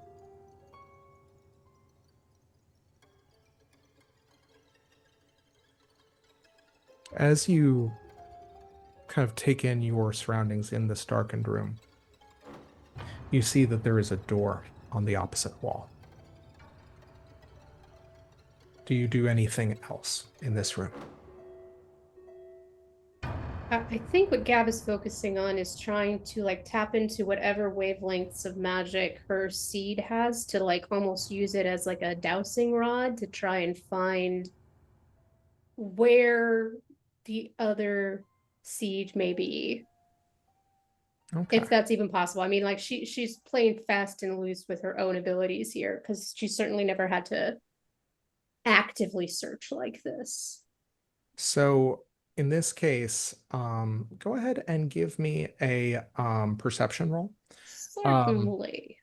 This is going to be, I will say that you will probably find something, just depends on what else that there is to see. I shall use a bene. Okay. Oh, and are we rolling one for the house already? Got it. That is a very good question. So, as you have entered into this new reality, you feel a presence manifest with you as though it's looking over your shoulder, watching what you do. From this point forward, for every die that you roll, you will be adding a house die to it. If it's physical, magical, doesn't matter. you will have a different colored house dice pool that you roll, or just one. If the house die is higher than what you roll, the house will act. If you roll multiple dice and all of the house dice are higher than your other dice, you will receive a doom. You will not feel the effects of the doom until you leave this place, as you feel a sense of foreboding, a sense of an inevitable cataclysm that seeks to rain down on you. It is fast approaching. You know, So just casual. roll your dice. Okay. And yes, to adding the house day. Mm-hmm. So I do have a question. I'm your guinea pig for this evening in more ways than one. When I put a bene into my roll, do I also apply that +1 to the house die, or the house die is always just whatever the die on whatever the die lands on? Yeah, you're always just using your regular roll. However, this is another thing. Do me a favor and roll those 2 dice. Okay. Okay. Good news. They're identical. Okay. It is not, the house die is not higher. They're That's both 9s. But with amazing. my bene, my score is 10. You feel as though a presence is like almost like atmospheric pressure bearing down on you, but it has not necessarily kind of made itself known. Oh boy. That said, you have the sense that if you were to ask this presence for assistance, it would grant you that at a cost. And what that is to say is mechanically, you may choose to add a house die to your roll, but you will gain a doom if you do so. Now listen. Mama ain't been born yesterday. It's way too early. I'm not doing that. You can't get me. Oh, you think you're a bad bitch now. You can't get me right now. We just walked in. As you search through the closet in this room, a glimmer catches your eye. In fact, it is the glimmer of another eye, painted on a scrap of canvas, nestled at the back of the closet, which itself is bare. It has the sheen of something magical that the truth of your sight picks up. I'll definitely start walking over there. I am going to relay that. I'm not going to repeat what you just said, but I will relay that to everyone since we're daisy chaining it and I can't just go wandering off on my own. Okay. Still holding hands. Oh, yeah. So, do you pick up the canvas? Yes. You realize, looking at this canvas, it is the eye of a young child that has been painted onto this as though it's part of a larger painting. Curie, what color are Allegra's eyes? Are the same color as Kirie's eyes. They are very light, stormy gray, blue, like a powder blue. But Allegra's are a little grayer and Kirie's are a little bluer. You see a stormy gray eye looking back at you. The eye itself, the skin around it, free of wrinkles. It is a representative piece of a portrait, but it is very much that of a young child. You instinctually feel this. And you also feel that it is magical.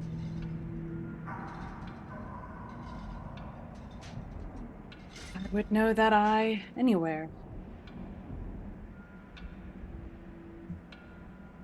That's Allegra. young.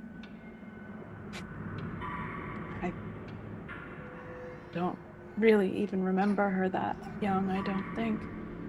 What's it doing here?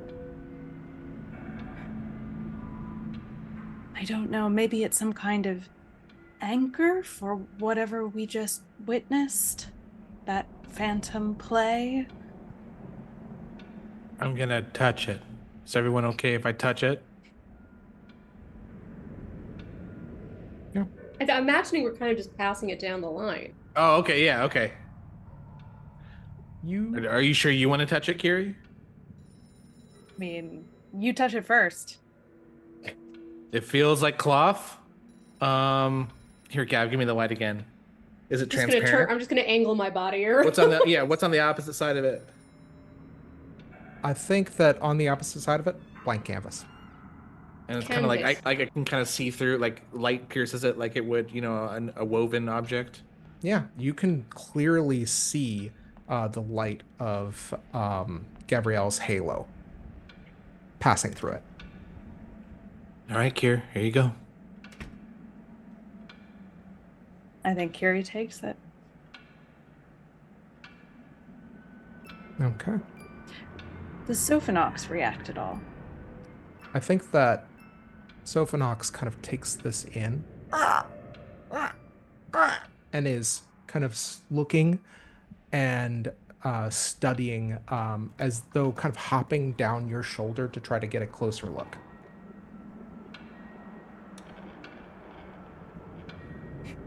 I think Kiri looks at the bird on her shoulder. What do you think, boy?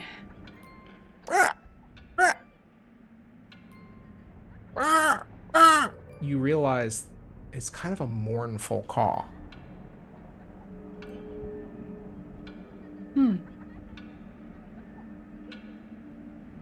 I think Kiri ponders this and then, yep, that's her all right.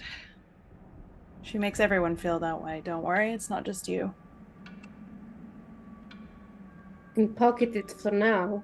We still have a lot of ground to cover.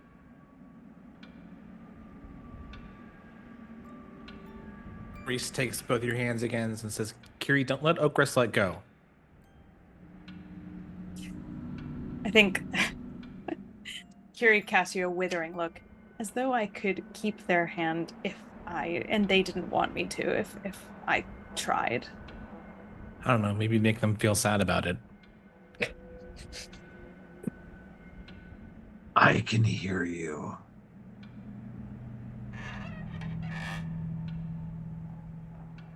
I'm just gonna keep leading us around the living Yeah. room. Deeper, deeper and deeper.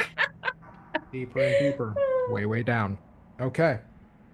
So you go through the opposite door. Is Nice that office a space, ref.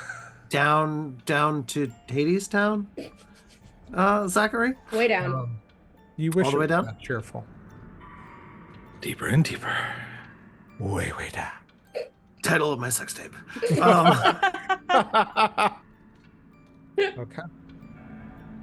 So as you open the door to the opposite room, it is not locked. It opens with ease, but you cannot make anything out. Oof. Oof. There is absolute pitch blackness beyond. And which of you is moving in first? I think we've established that I'm first in this daisy chain because I have at least a little bit of light. That light in front of you disappears. Well, fuck it. Free for all. Every man for himself. Even as She let go. She let go of my hand. No, Kiri, I don't let didn't. go. even as Gabrielle is still gripping your hand, that light is gone.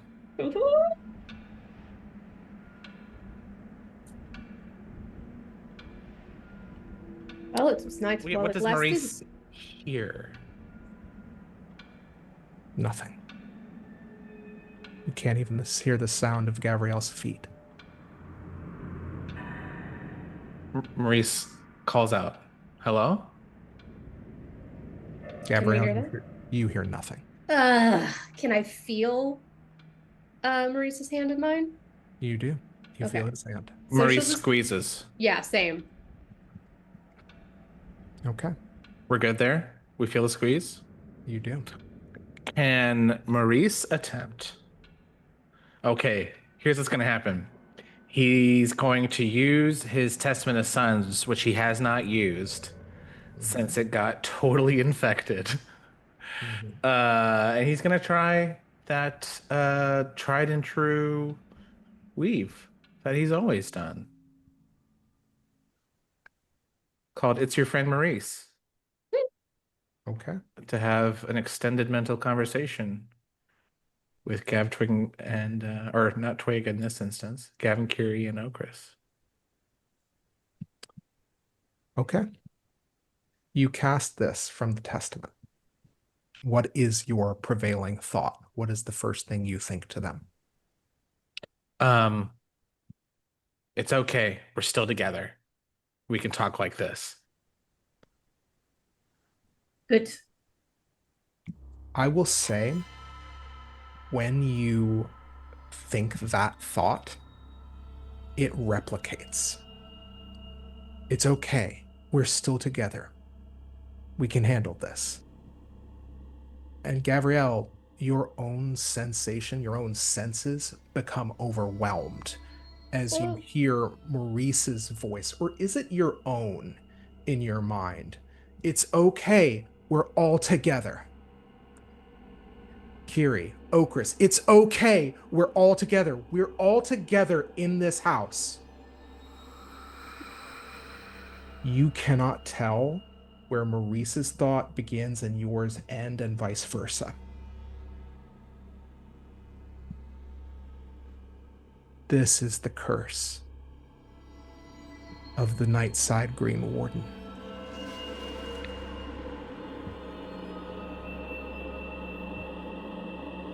Maurice lets go, actually. He's hearing this horrible feedback, like someone's didn't mute their mic on the Zoom call, and it's just over, together, and Yeah. he's stopped. I think he's on his knees now.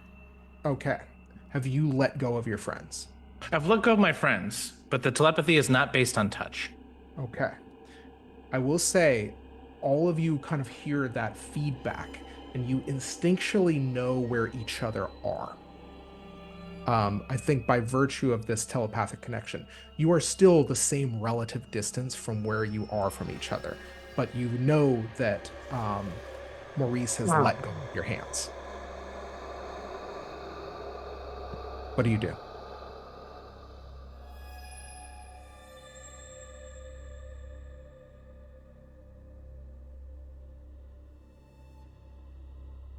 I mean, I'm assuming we're not like super paralyzed by the reverberation. No. No. Okay.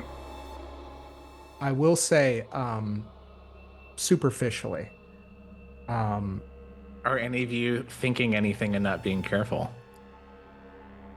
I mean, it definitely threw me off my groove. I may have stumbled forward a bit, especially when you let go. The thing is, this telepathy, it's a group telepathy, and it's still active. You just realize that if you think with purpose and intention, it will replicate in whoever you touch with your mind.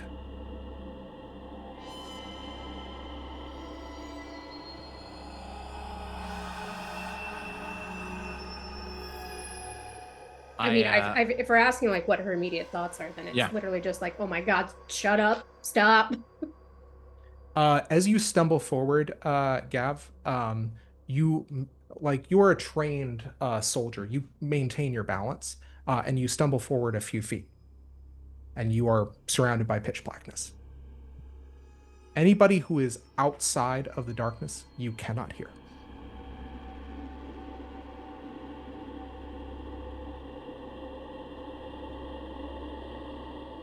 Maurice lets the spell go. Okay. Ooh.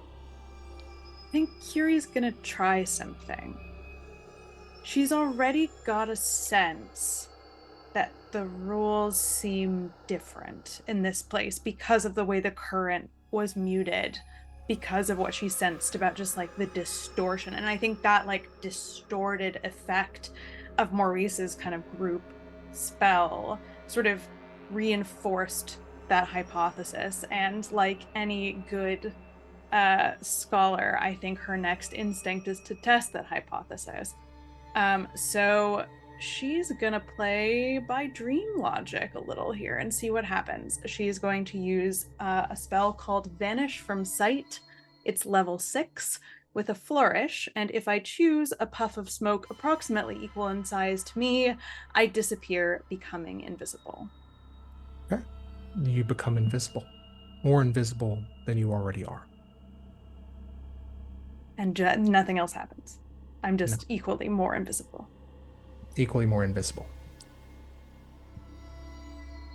Well, now I'm invisible, and my hypothesis has been disproven.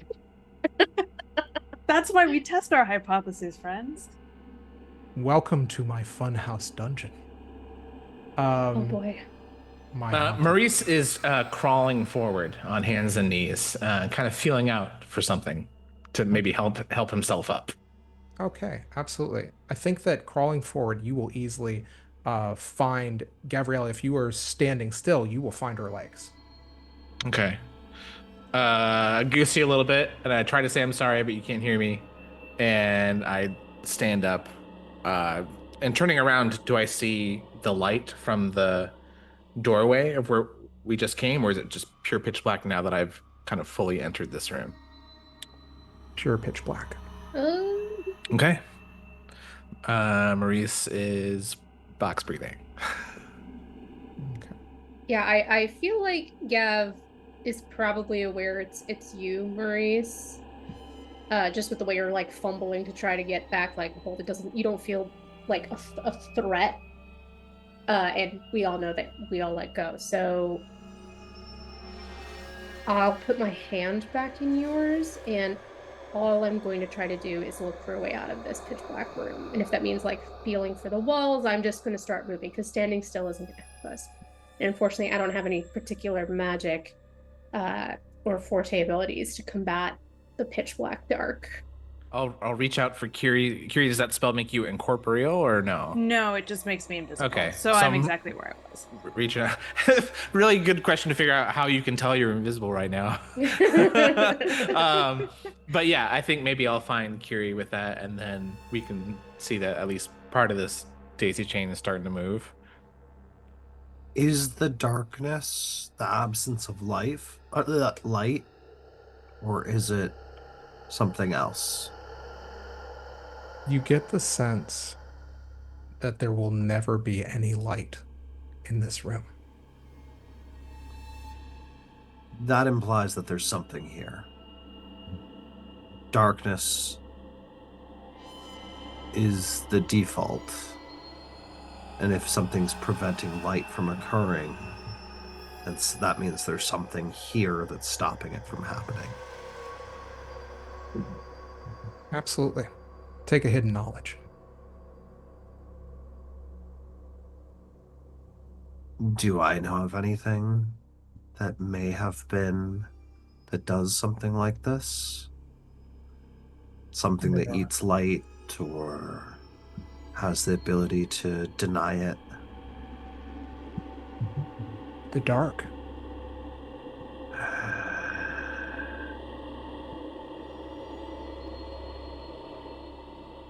What is the dark? It's what was there before the suns were there.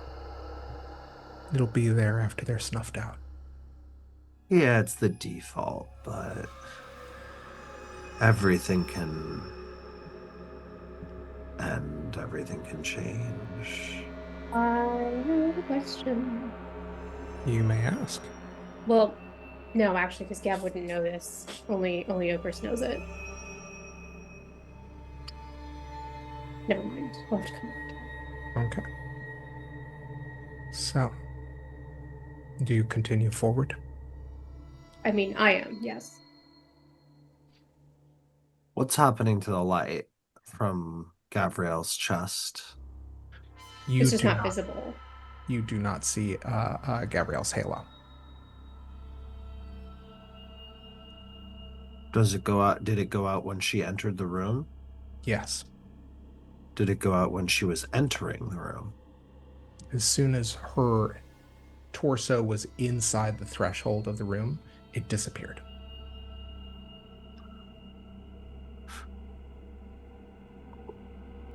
Cool.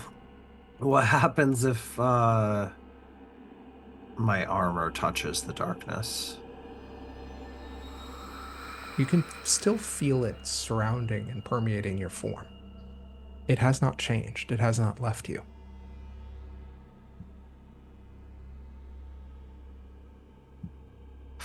Man, all the things that I can think to do are like super costly. and to put pressure on this. Feel bad. I have an exploratory thought, which may also be another hypothesis that does not pay dividends, but it's not costly, so we can try it. I have a cantrip called Palance Profuse Admiration. Usually, this cantrip is used with vances, and it's near, like a nearby vance on the campus would feel my sincere respect, and it fails if it's insincere. I think Kiri has like just this muscle memory for spellcraft or like magic that's of a very complex and like proficient nature, that whatever this darkness is, however it's doing what it's doing, it pulls almost this like cantrip out of her, this like respect. And so Kiri conveys her respect unto the darkness. Okay. You may certainly do that. Do you roll? I mean, normally it says it only fails if it's insincere. Okay. Go ahead and roll for me. Ooh, what am I rolling? I was gonna say, oh wait, no, you don't roll. Never mind. Do I pull a card? There are no cards to pull. Not No. Oh no, the path Oh of no. does not exist here. These are different rules. It's true. Okay. You send this spell off into the house. You do that. Gabrielle, when you were about 20 feet into what you realize is a narrow hallway, you meet a dead end. And right about at just above your waist, you feel a doorknob jut into your hip. Kind of fumble with it, feel that it feels like a door handle, and then like wrench it open. Okay. It is unlocked. And you open the door, and when your head passes the threshold of this doorway, you see light at the opposite end. You see a light coming from windows on a right side of you, and you see a pillared room with hardwood and brick pillars lining it. And on the opposite side, on the left, you see just nothing but pitch darkness. In point of fact, I will send you an image of what that looks like. Right? But can we now hear each other and see each other a little bit again? Has anybody else passed through the threshold? Me, I guess. Yeah. Actually, as you pull Maurice out of that room, Maurice, I think the thing that was so overwhelming about that infectious thought that you cast was that it was almost like noise canceling, where it was amplified by virtue of there was no other noise for you to hear surrounding you outside of your head. The kind of crashing cacophony finally ebbs and dies away as you enter into this house, a part of the house, this room. But Gav, you notice that a trickle of blood has gone down Maurice's nose. Oh. Can you hear me? You can hear her. It's a little tinny, but yeah, I can hear you. And Maurice yanks Curie through. Carrie will pass. There might be other rooms like that.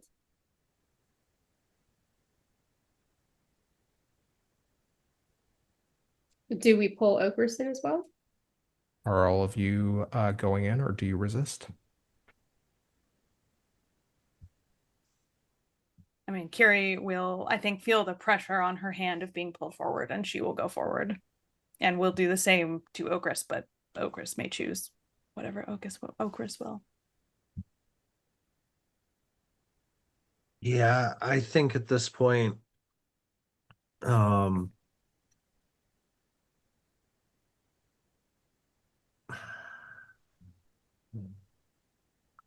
Oakress will follow.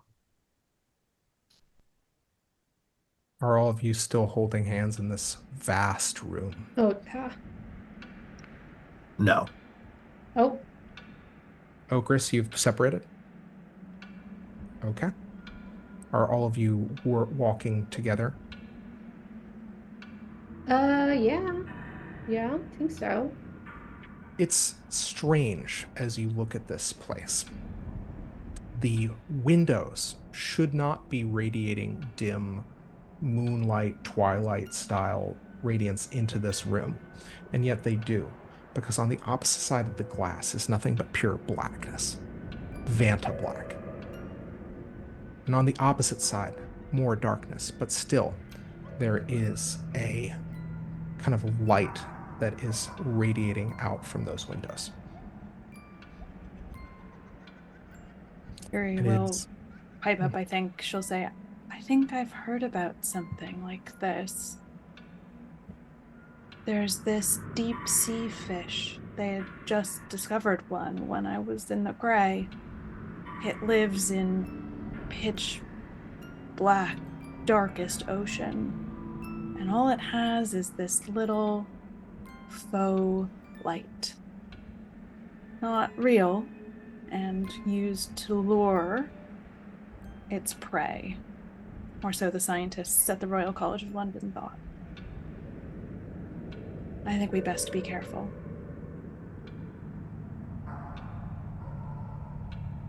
What do you think, Chris?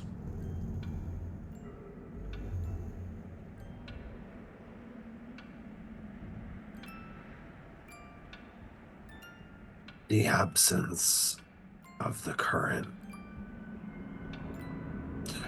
should be much more concerning to you than I think you Oh, are you think I'm not finding it. concerned? This is fucking spooky, dude. The only way out is through. Yeah, what about holding hands and with my knees knocking together is not concerned?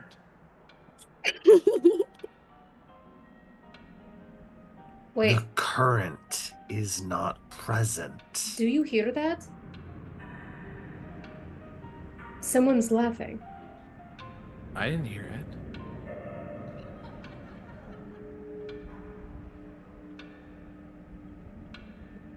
Zachary Norton? You motherfucker. I'm starting to feel Oakress, insane. ideas, strategies. We gotta find a seed in here. You think I'm not spooked enough about the absence of a current? I'm spooked.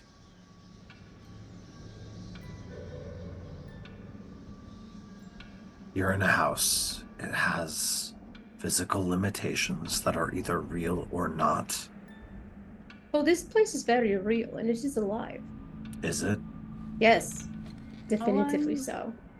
All I mean to say is don't trust light in totally dark places. Noted. And Oakress, I think you would know, like, when Gav is saying definitively so, like, she means the seed of truth has told me this thing is alive. Oh, that's not what Ogris was questioning.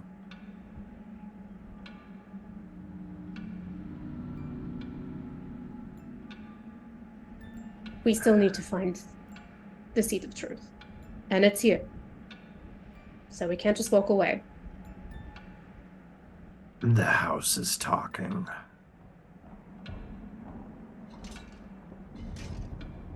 Should we listen or no? What do you think? The creepy house that has your knees knocking together is talking. What's it saying? Passive-aggressive shit. And it was exactly, what was it? Questioning my belief. When did this happen? In this Yeah. room or the other one? Did you not hear that? No. What are you talking about?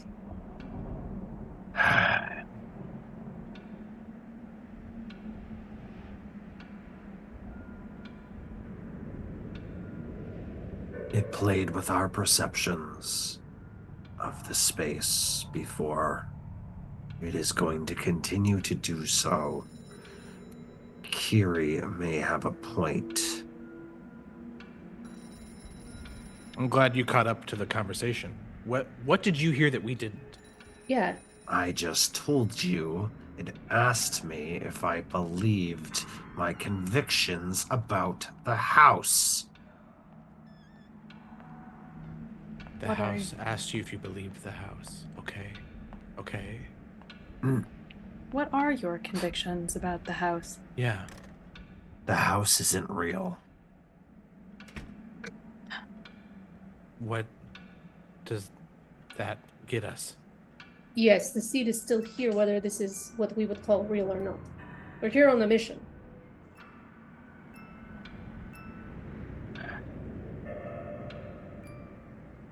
Of course, I think the question you previously asked of our hand-footed horse friends is perhaps better put to this place. Ogris interrupts Kiriel by shooting one of the windows. You watch the bullet ricochet off.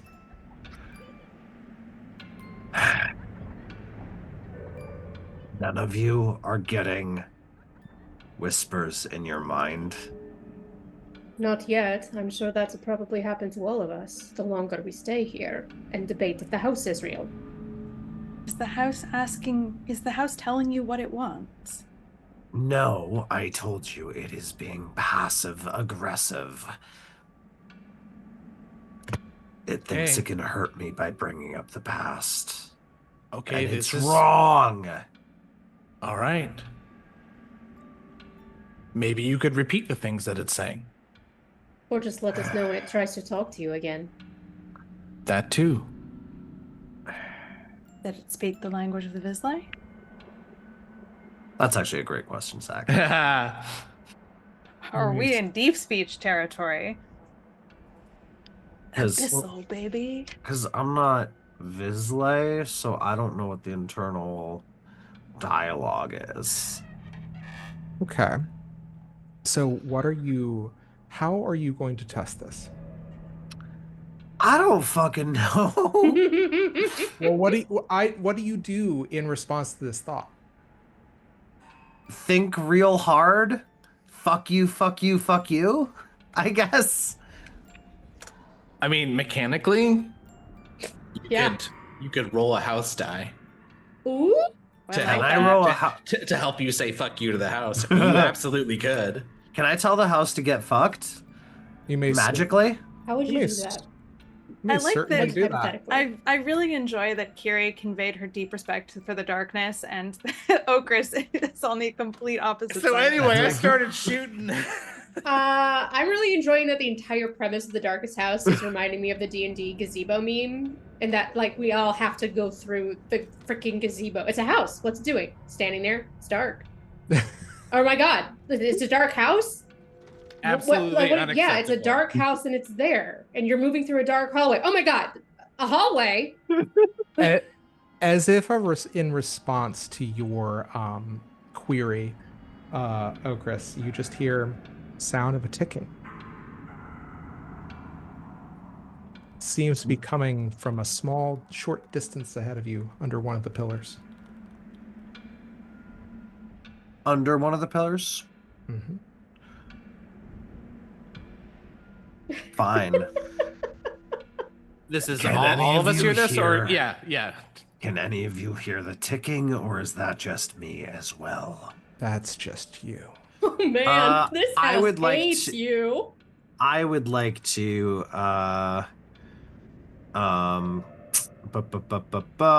leech reality. As an action, I destroy the reality of an object or entity near me and empower myself with the debris.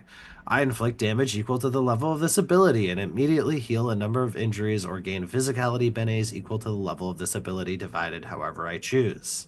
If the target of my ability breaks or dies as a result, the number of injuries I heal or benes I gain increases by 1. Color, red. I currently have my red bullshit activated.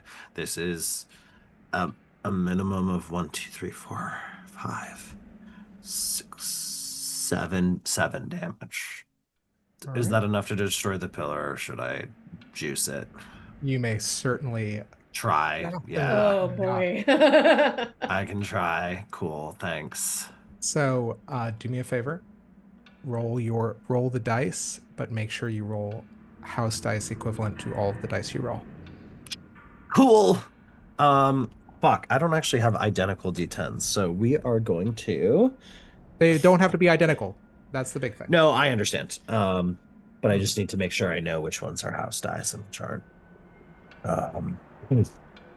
Okay. So this is 2 dice. And then 2 house dice.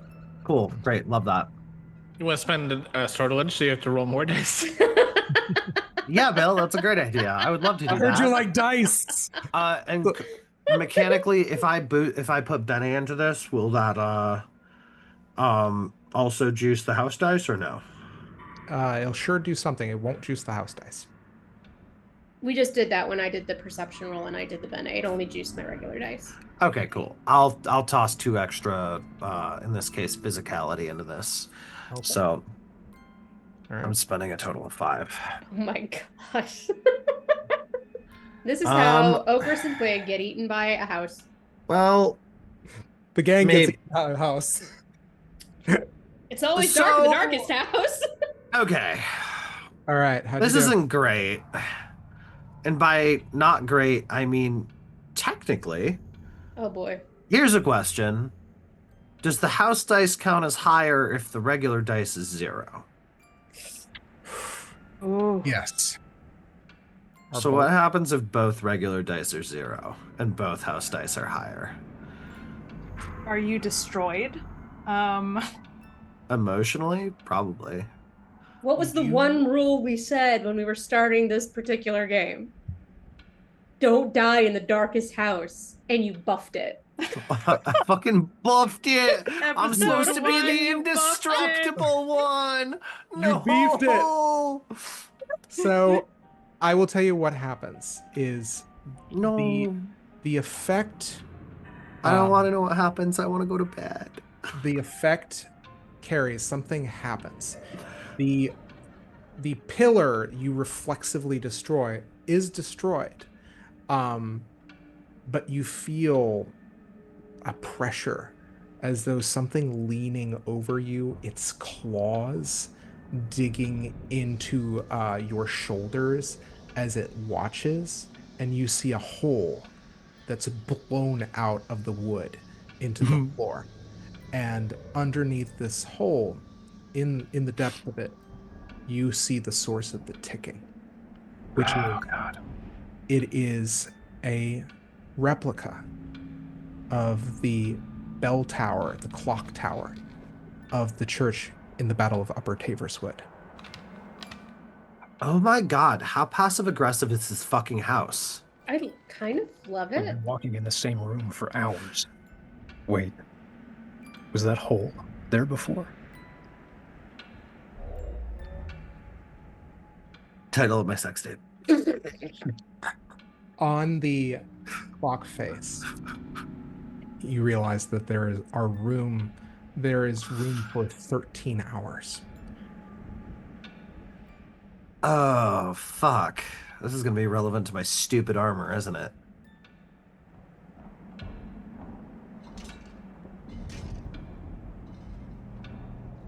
Which is destroyed currently? No, Uh, the tower is in your hands. The minute hands and the hour hands are set at about 12:05. can they be moved? I think Okris kind of has picked this up and is turned and is like kind of holding this, not hiding it from the group. If you say out loud, can they be moved? Oh no, I didn't say that out loud. That was Okay. more is going to Maree actively. says, can they be moved? I'm currently using one finger to probably the red thumb to kind of try to press the minute hand forward. Okay, you do that. What do you do? Does it strike the 13th hour? It begins to chime. 1, 2, 3, 4, 5, 6, 7, 8, 9, 10, 11, 12. Then you hear a blood-curdling scream. And a door appears in front of you. Black wood. Black brass knocker. Black frame.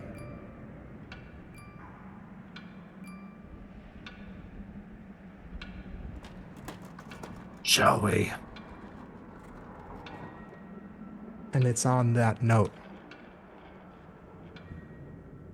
And we're going to call it a night. Hell yeah, dude. Hey, the Hey, fuck you. Sometimes attacking the gazebo works. Eat shit. the Marlowe audio we heard, the second instance, was that audible to all of us? Yes. Okay. This is so freaky. I love it. So guys, this was our first official foray into the Darkest House, which is another fantastic Monte Cook Games kind of game. It is its own game. It has its own system, but we are adapting it to play in the Invisible Sun, and that way we don't have to redo all of our character sheets. But anyhow, hope you guys are enjoying it. I know that I am. I don't know about my players. Well, I'll find that out later. Because you are not in the actuality, or at least not in a piece of it, for sure, that you know about, we are not going to be doing character arcs or recaps. Not until the end. Change. Fun. So Yeah, that makes sense. instead, what we are going to do is we are going to move straight into shoutouts and plugs. Oh boy. Marcy, shoutouts and plugs. Sup? I don't know what time it is in your future. That's so exciting for you. I hope it's better. But that's up for debate. But small wins here. Thanks for joining us. There's a whole bunch of shows on Manapod Studios. I'm sure Streets of Gotham is available. It's so much fun doing this for me. I'm never gonna stop saying this. I have no idea what's happening in the future. I am not prescient. But much love for everyone here. I hope everyone is taking care of themselves. Amazing. Well, do it, Hopper. Yeah. But first, going down the overlay, Bill, your shout out and plug. Let's see. Shout out to my DM and my fellow cast. Once again, we have slayed the calendar, and we shall continue to do so. Very proud of us. I'd also like to shout out Jeff Stormer. Jeff Stormer does so many things that instead of trying to list them out, you should go to jeffstormer.com Amazing. Moving over the overlay, Hopper, shout outs and plugs.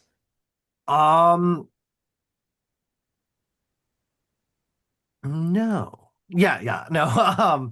Sorry. Bold choice, Yeah, Scott. shout out to InfoSec.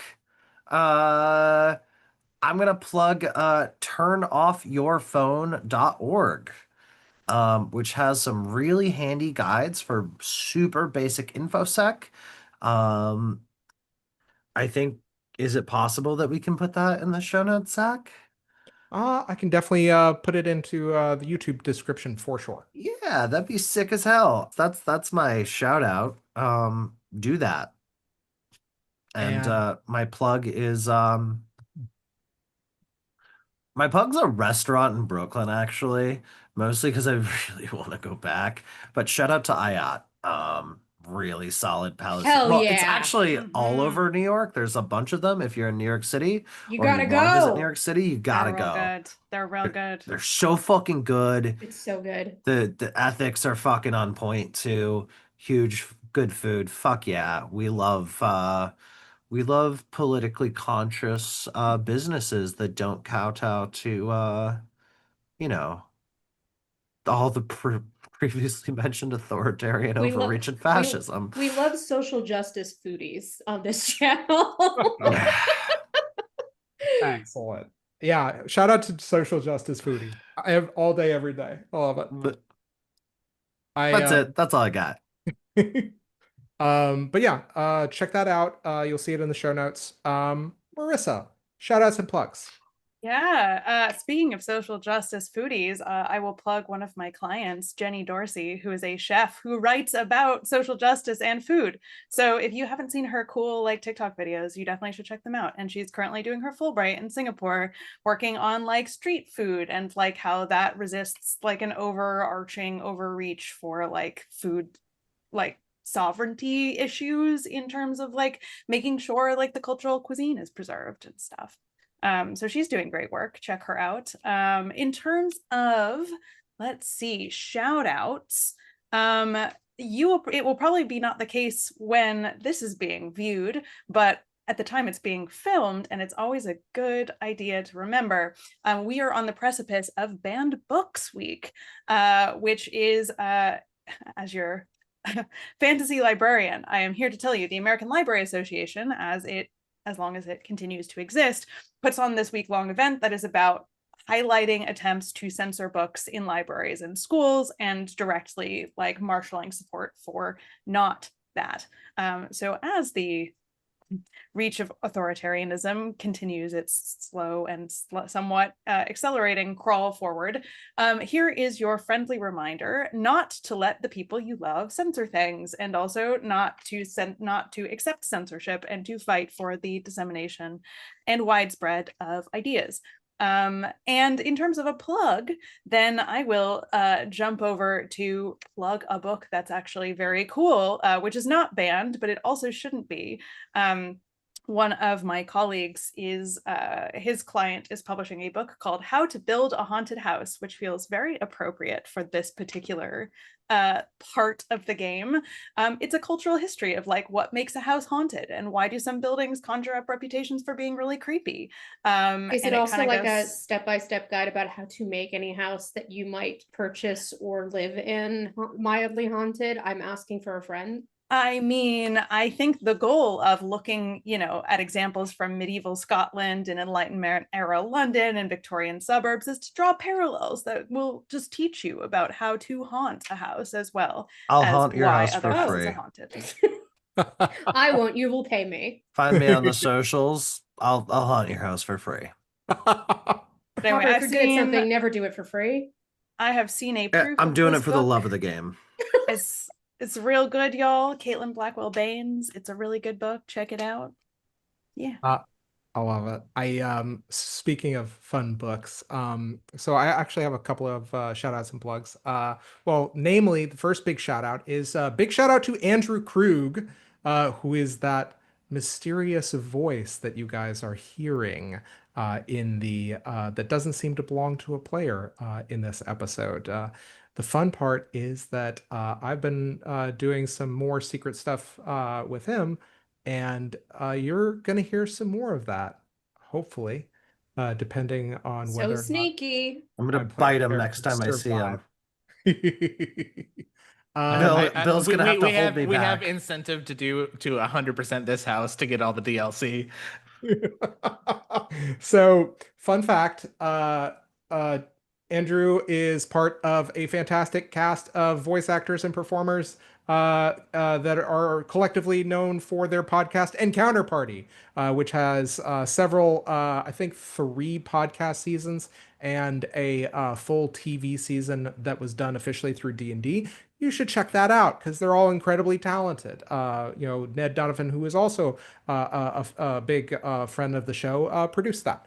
And so, on top of all that, that you should listen to that. I also want to shout out to the Twisted Spine bookstore, which is now open in Williamsburg, Brooklyn. It is a horror themed bookstore, as you might have guessed from the title. And it is a fantastic place. And I picked up in preparation for this a copy of Danielewski's House of Leaves, as I wanted to work on my liminal spaces. So if you have an opportunity to travel to Brooklyn, or if you're local, check it out. It's really cool. It's run by a kickstarting couple who ended up making good, and everybody's really excited every time I go in there. So definitely check it out and have yourself a good time.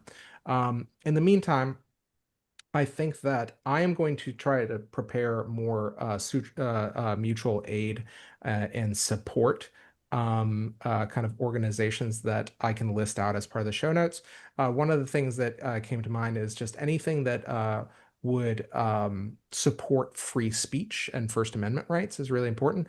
For the longest time, that for me was Comic Book Legal Defense Fund. I do not know about the current state of the org right now. However, I'm need to do some more research, but I'm going to start looking for similar organizations that help with that, and I'm going to list them in the show notes. So basically do your part to try to support the people that are trying to make sure that our voices remain heard, that our speech remains free, and that we fight back against authoritarianism and fascism wherever we encounter it. So I know that this is a terrible and frightening time right now. All we can do is support each other and prepare ourselves for the worst and help each other. So make sure that you do that. Make sure that you support, you care for, and love the ones that you love and take care of them. And I hope from bottom of my heart and from all of us that the invisible sun shines on all of you.